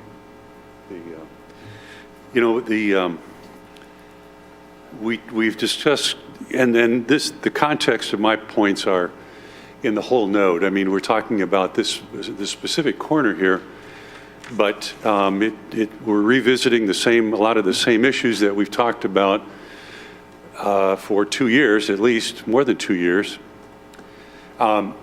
Aesthetically, this elevation, not the elevation of the architecture, but the arborvitaes in front of units as some front to reduce noise or create a visual barrier. I don't know how this became a standard of excellence that we want to emulate again, but it's just not. There's other developments that have done this. On Coolidge Road, between 14 Mile and 13 Mile, there's an apartment complex. They've done something similar. It just looks like you're trying to put everything into a shoebox, and what you really, really want is some more setback.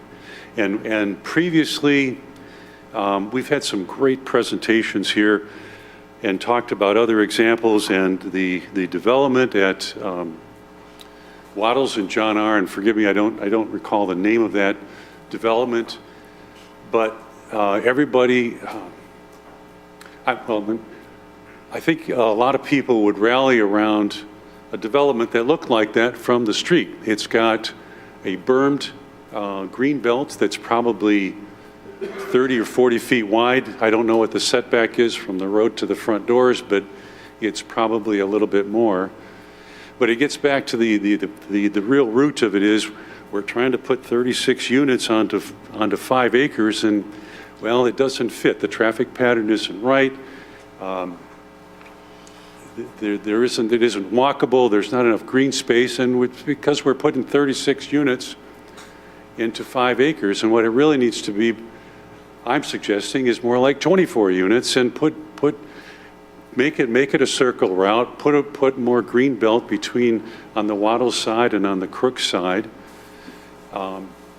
Architecturally, and I will say on a positive side, this is a vast improvement over the other, much smaller apartments and what's been proposed on the northwest corner. This is a big improvement, much larger units that's more in line with the development that's existing today. Thank you.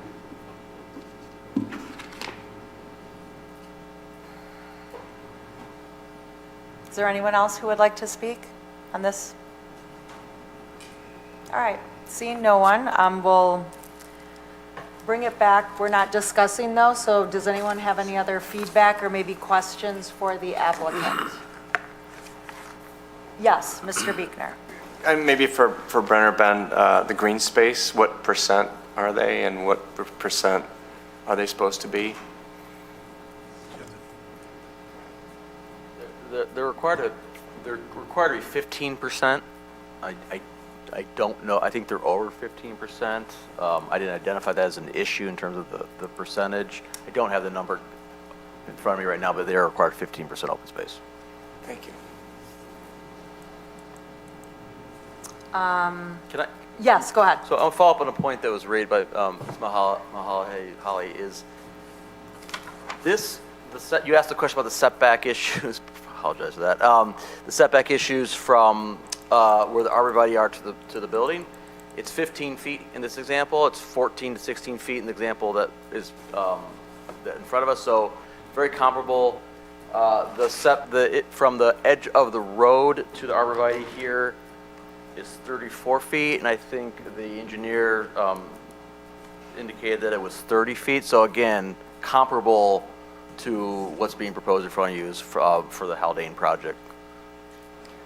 Thank you, Mr. Carlisle. Thank you. Next time, we'll try to say the name together.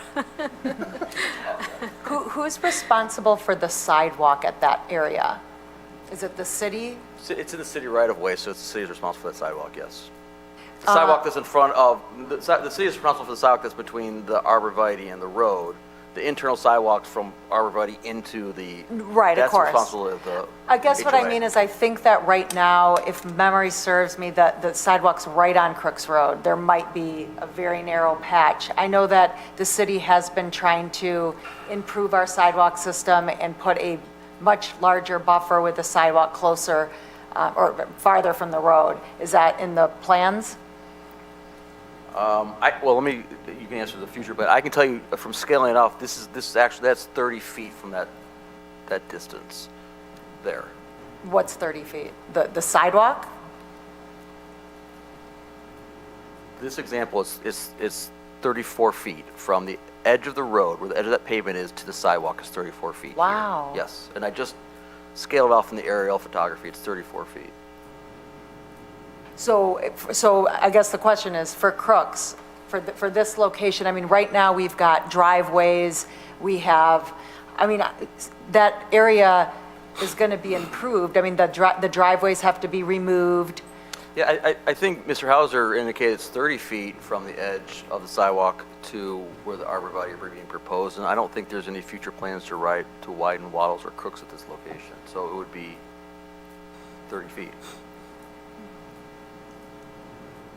Okay. And then another question about, there's been some talk about the arborvitae trees and whether they're going to last. Don't we, I mean, our zoning ordinance provides language in there that says that they have to last a certain amount of time, and if they don't, they have to be replanted. Isn't that correct? Correct. So are we worried about beyond that time? Is that the issue? No, I mean, the landscape plan is no different than a requirement of site plan, is if the landscape plan requires 5 arborvitae tree and the arborvitae tree die into the perpetuity of the future, the applicant is required to put those trees back in. It just becomes an enforcement issue for the city to have to go around and find all the landscape deficiencies and then go after and make sure that they come into compliance. Frankly, it's something that the city just can't keep up with. Correct. And then there was a resident, I think from the Woodlands, but they made the comment about the DTE lines. But arborvitae in general don't usually grow to that, that would be a nuisance. That would be more if they started planting maples and. These are cut off at, you can see the tops are chopped off at 5 feet in this location, so. And arborvitae typically don't grow that tall. Arborvitae are typically maintained. They get pretty tall, but I mean, the intent is that they be maintained at an appropriate height. Okay. And then I guess this would be a question for the applicant, because there was a resident who was talking about the pricing of the houses, of the condominiums. I'm just curious, what is the price point of these?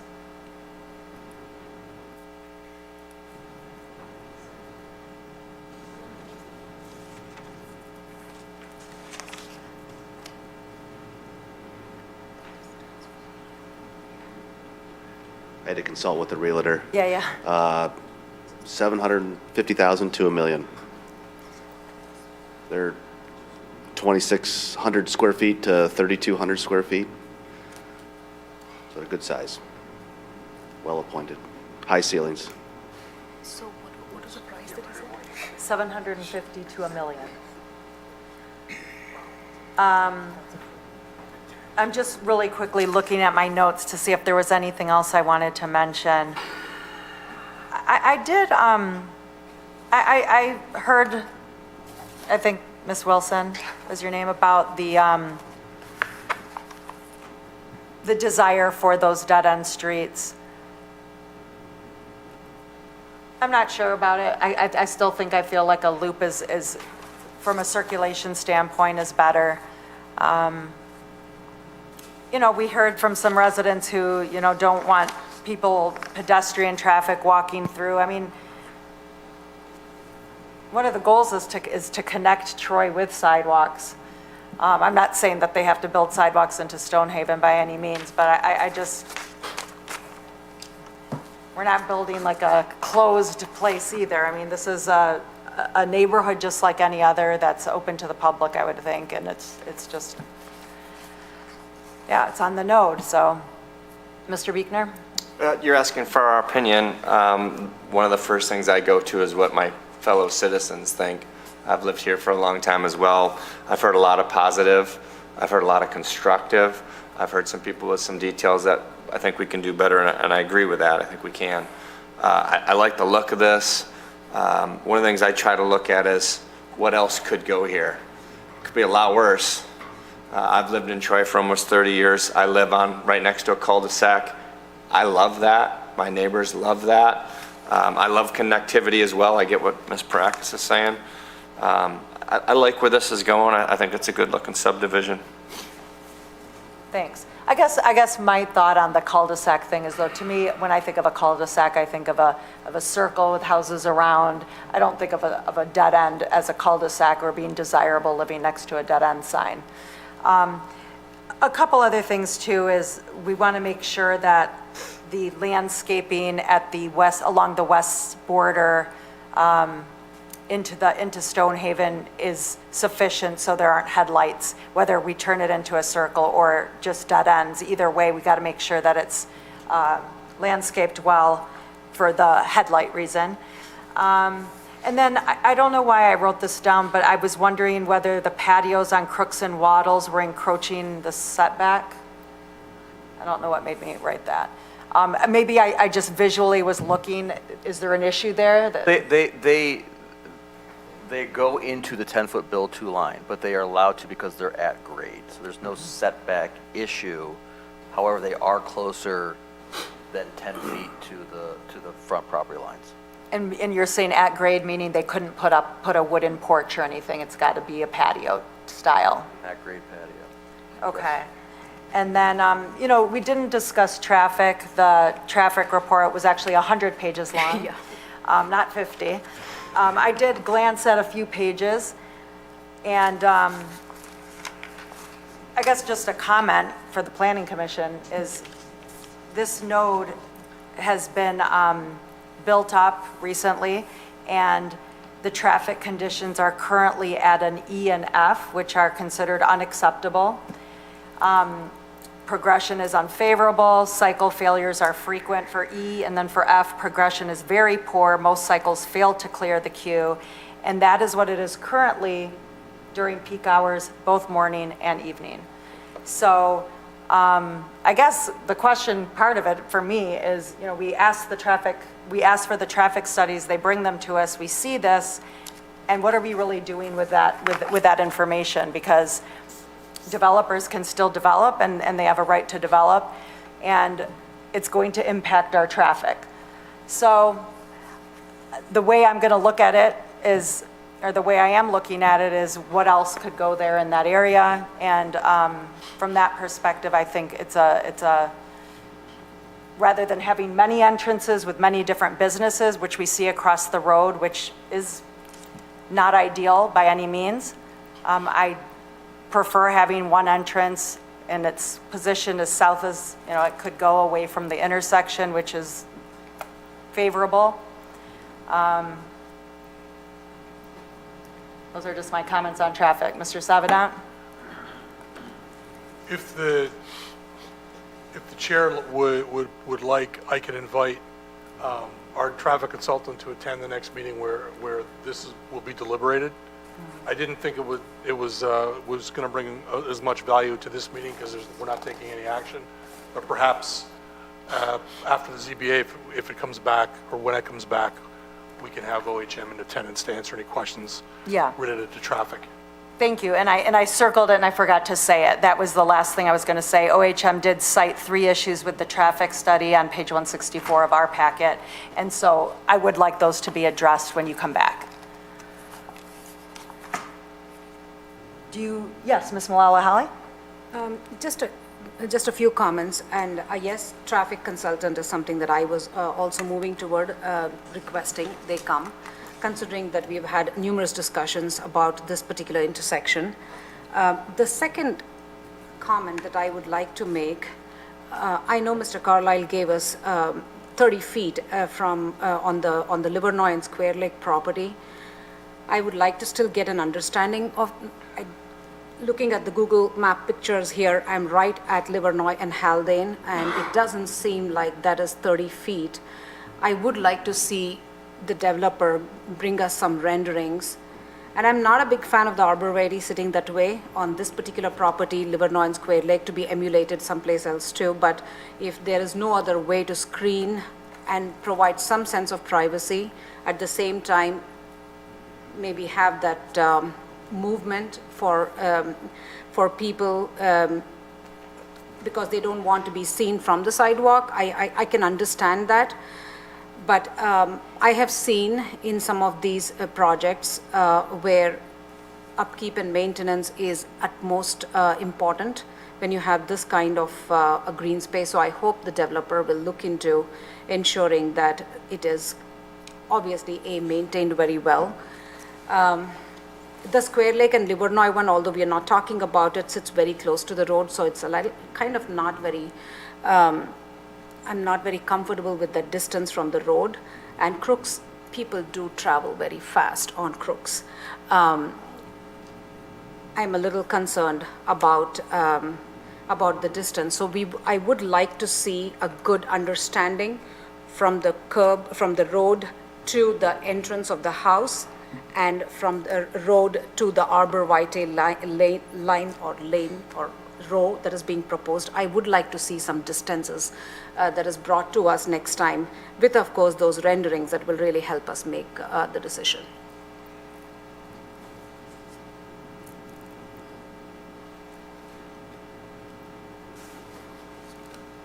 Yeah, go ahead and come back up. Thank you. Thank you very much. Have you signed in? Yes. Sorry? Did you sign in? Okay. I don't think you did. No, I did not sign. I'll sign. You did not sign. I just don't want to get in trouble. That's right. We don't want to do that.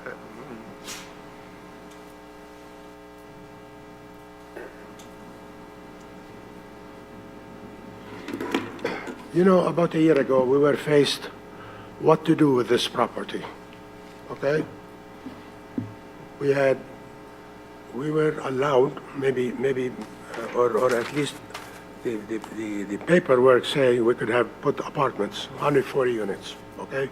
We studied that. And I am in the apartment business.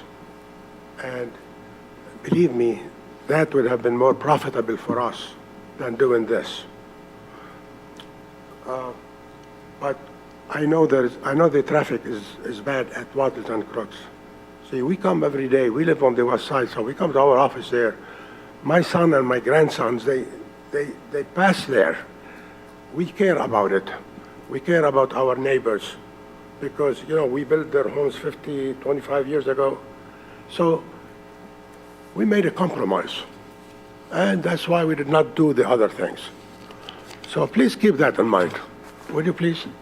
No, we do. Thank All right. you. Okay. I mean, I should have mentioned that, you know, some of our commissioners already said it, but I should say it as well, that I do appreciate very much that you consulted with the neighbors and that you've scaled it back and scaled it down and considered all of these things, the traffic, the transition. And believe me, it's difficult for us as well because it is zone neighborhood node, and so our hands are tied as well in terms of how you can make this. So we're trying. But the fact is, you don't have 140 units for That's traffic. wonderful. You know what I mean? I do and know. And you have homes that are really very comparable to what our neighbors going to be. Understood. Those are the key issues.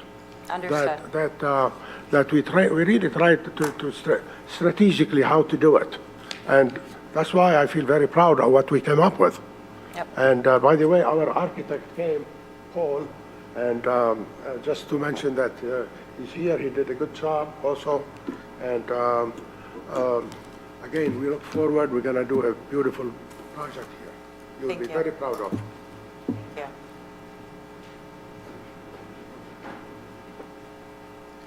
My name is Paul Burton. My firm is Arcadis Inc., and I've been planning properties for our man here, and So there's just a couple comments I wanted to make. You know, we were talking about this, the biggest problem with the site right now is the difference between the height of the 30 feet, which is in node, and then by the midpoint in our neighborhood next door. So even with the 30 feet over, or 3 feet over, we're still at the same height or a little lower than most of the houses in that neighborhood. So we're not, let's say, presenting anything that's any different sort of in appearance than that.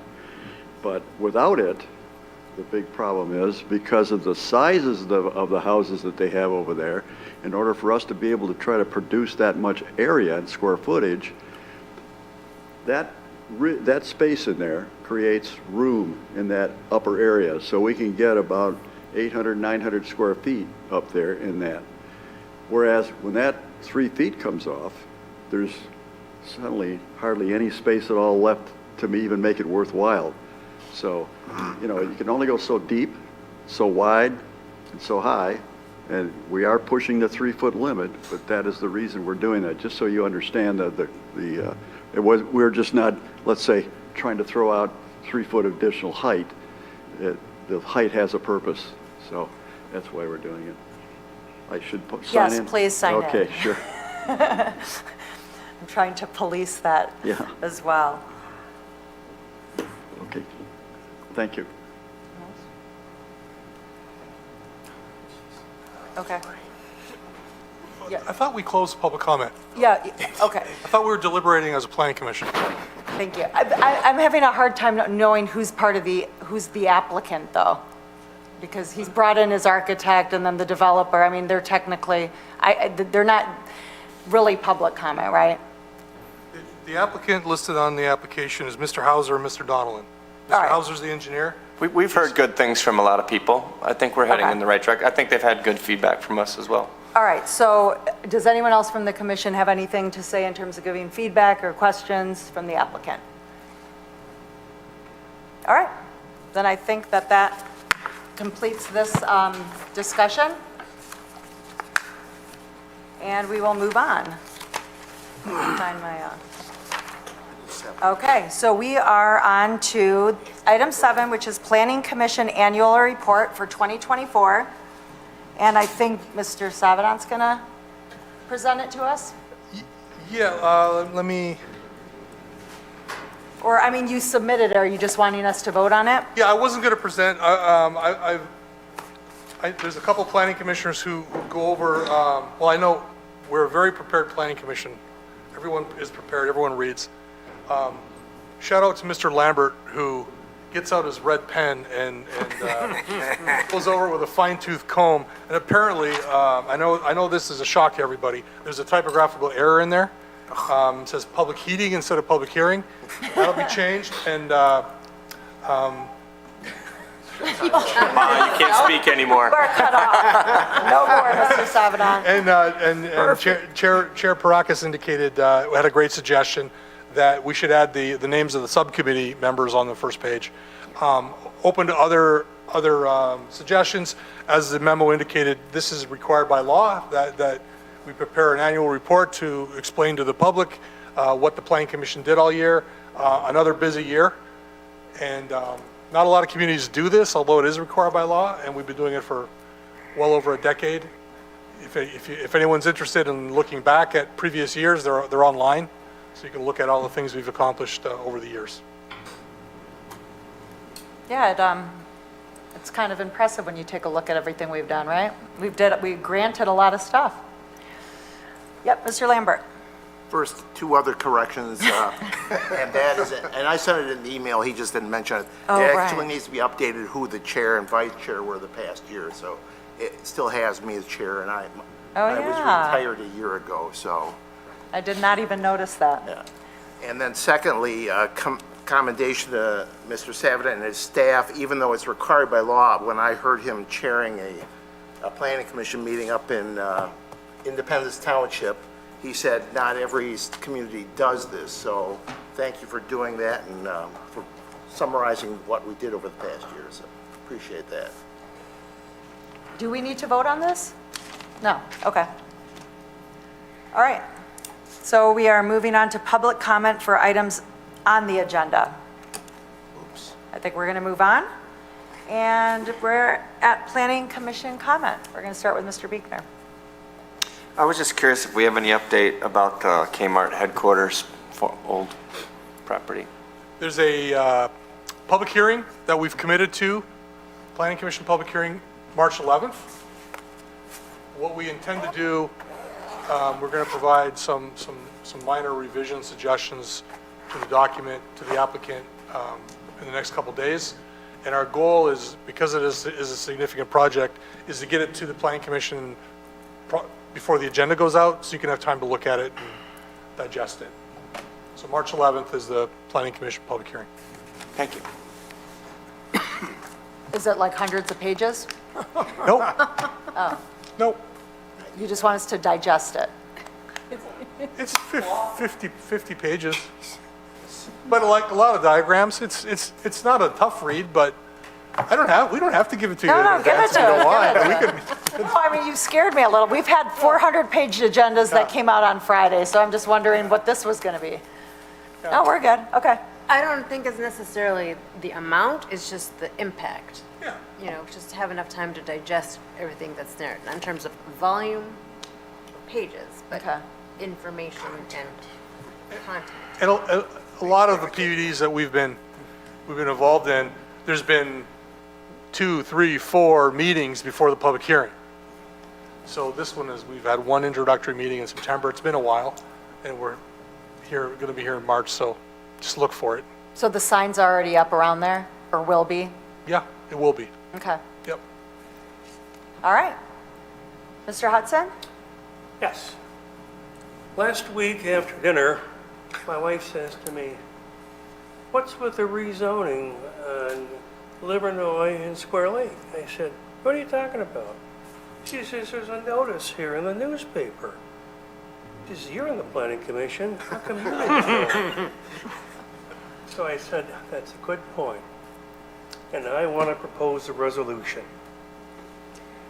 Be it resolved, the City of Troy, when it publishes a notice of hearing before the Troy Planning Commission, it shall at the same time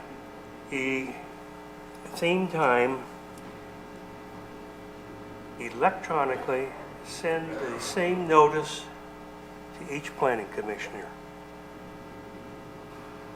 If you agree, a second and a vote would be appreciated. Does anyone want to second that? Sure, I'll second. Mr. Lambert? Any discussion, questions? Julie, are you okay with this? It's on Brent. Sure. He says, sure, yes. I'd second that. It's been seconded. Good. Mr. Lambert I'll third seconded it. it. So yes, Ms. Malala-Holly? I would definitely wanted to have known about that. Thank you for bringing it. I did not know about it, and that is a intersection that is closest to where I live, so I'm very vested in knowing what is being proposed. Well, our next planning commission meeting, it'll be on the agenda. Yeah. Is that a question? Do we have to do a formal vote or not? Yeah, we did. We're voting on, there's a resolution on the table. Okay. We've got to vote on it. I mean, we're at discussion now. We're discussing the resolution, which I believe is to require the Planning Commission to receive an email regarding any rezoning. No? Oh. Any notice being published by the city of Troy before the planning commission. And you're limiting it to notices regarding rezoning. No, No. Anything. Any notice. Oh, not necessarily rezoning. Any notice? Any public hearing notice? Any notice published by the city of Troy for a hearing before this commission, at the time it's published, they will electronically send each commissioner a copy of that notice. That makes sense. What's Okay. Yeah, makes sense to me. So I mean, it's going to be every week, I imagine, or every few weeks. No. No, it'll be anytime there's a special use, rezoning, PUD, master plan update, streetification. Anything that requires a public hearing. Yeah, those all require public hearings by the planning commission. So anytime there's a notice that goes out for any one of those, we'll send an email, no problem. And site plan reviews as well, though, right? No, they don't require public hearings. That's why I'm trying to. Oh, I see, I clarify. see. Okay. So that require a public hearing. It's posted in the newspaper, it's posted on the property, we get the email. When it's published Yep. by the city. Published has a legal meaning, as you know, lawyer Mariana. Means when notice is given, not necessarily when it's received, but when it's published. Yep, got it. Okay. For planning commission meetings, we're not talking about city council meetings, like, we're talking about, I mean, you guys are laughing, but I mean, it's just. Oh, yeah, we got it. I think it was in his resolution. Okay. Yeah, I think his resolution was probably spot on. Yep. Okay. I have a question. Yeah. When do they typically go out? So we would see that the Friday before the planning commission meeting, right? Well, they're required by law to go out between 15, no more than 15 days before. No less than, excuse me. Okay. Okay. So that's what I was thinking, that we're going to be getting a heads up now on things coming through. Not everything, but some things. That helps. That does help. That does help. Okay. Great idea. Are we ready for the vote? Sure. All right. Madam Chair, can I Yes. comment on this resolution? Yes, you may. It's just something personal. I'm on the Planning Commission for Fraser. We have asked our planning consultant or our planning director to do the same. So yes, something slipped by. Planning Commission had it on the agenda, and we were not notified it was a public hearing. So I appreciate your resolution, Mr. Hudson. Oh, I'm glad you're still with us. Okay, roll call, Ms. Mulholland. Yes. Ms. Parakis. Yes. Mr. Tagle. Yes. Mr. Biekner. Yes. Mr. Faison. Yes. Mr. Hudson. Yes, Mr. Krant. Yes. Mr. Lambert. Yes. Motion carries. thank you. Wow, that's my first resolution during a planning commissioner comment. That was very productive, Mr. You know, Hudson. I can tell you history, and John Tagle might remember this. 20 years ago on the Planning Commission, Mark Miller was the planning director. Some member asked for something, and I can't remember what it was or important or not, and Mr. Miller said, if you think that's what we need, there should be a resolution by the Planning Commission. That's what we wanted.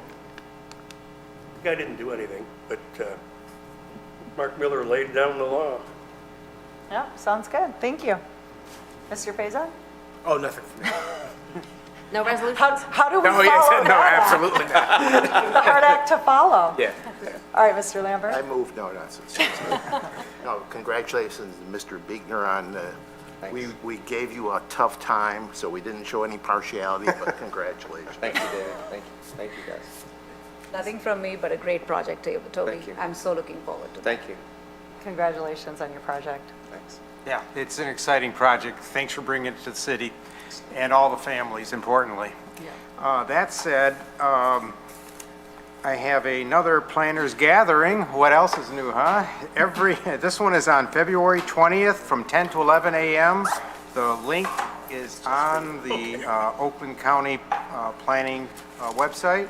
And this time it is Oakland County Regional Housing Partnership and Zoning Reform. So if you want to get up to date on what's happening in zoning reform, tune in. Other than that, for a teacher, is it adjunct professor, No, it's Lambert? just adjunct instructor. Okay, but you're good with the red pen. Thanks for doing it. Sometimes, you're welcome. Mr. Tagle? Can one of, Mr. Savana, you have any updates on the daycare that was proposed on the northwest corner of Crooks and Waddles? I don't, I'll look into it. I've heard there's a for sale sign on the corner? Mm-hmm. I'll look into it. Or for a lease or something? Daycare, yeah.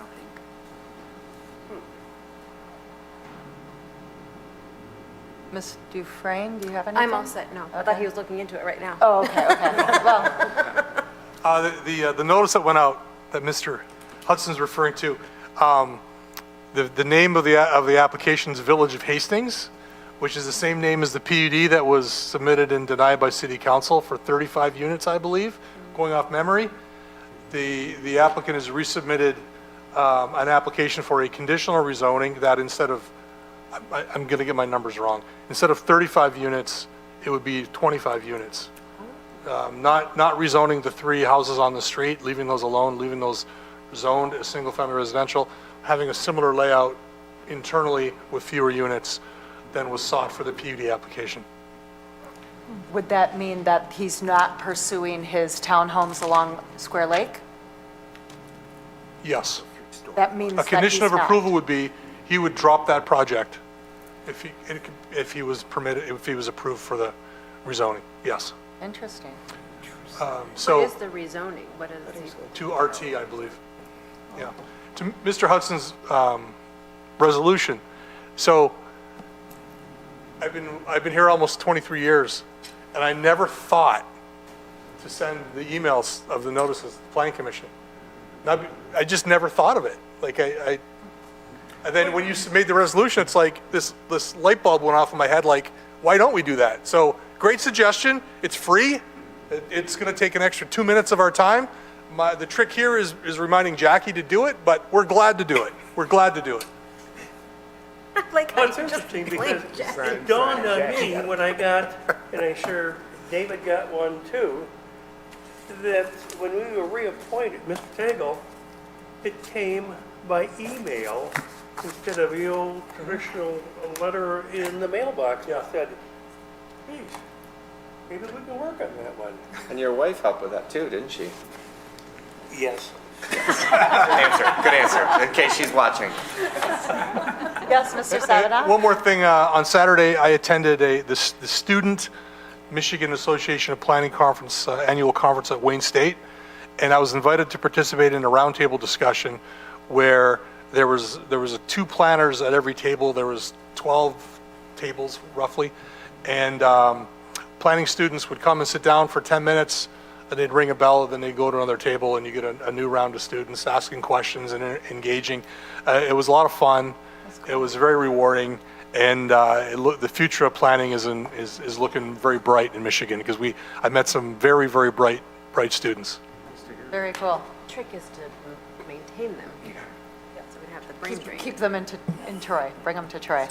Yep, Mr. Carlisle. Commissioner Mulholly, I sincerely apologize for butchering your name. I hope I didn't butcher it again, so I sincerely apologize for that. No worries. Also, wanted to let the Planning Commission know that we had another steering committee meeting of the Neighborhood Node Group, and that is going to be coming, the full amendments and recommendations are going to be coming to the full commission very shortly, hopefully within the next month or so, I believe. So we're making progress on that. Can I ask a question? It's just something I'm thinking. As we all know, the master plan is merely a guide. It's sort of a wish list by us for happening in the future. And as we sit here, there's a lot of people who are misunderstanding that it's a suggestion and a guide, and that Brent tells us over and over, it is the ordinance, which makes sense. And I'm just wondering if there isn't some spot in some of these presentations where everybody gets all tongue-tied over the node, that we should remind them that this is a consideration we're taking, but it's not the law. Look at the ordinance. Now, most people do, but a lot don't. All right. Anyone else? Kathy always has something to say, I think. Oh, you're funny. All right, I think we're adjourned. Thank you, everyone. Good night. Meeting, a lot of laughs. I already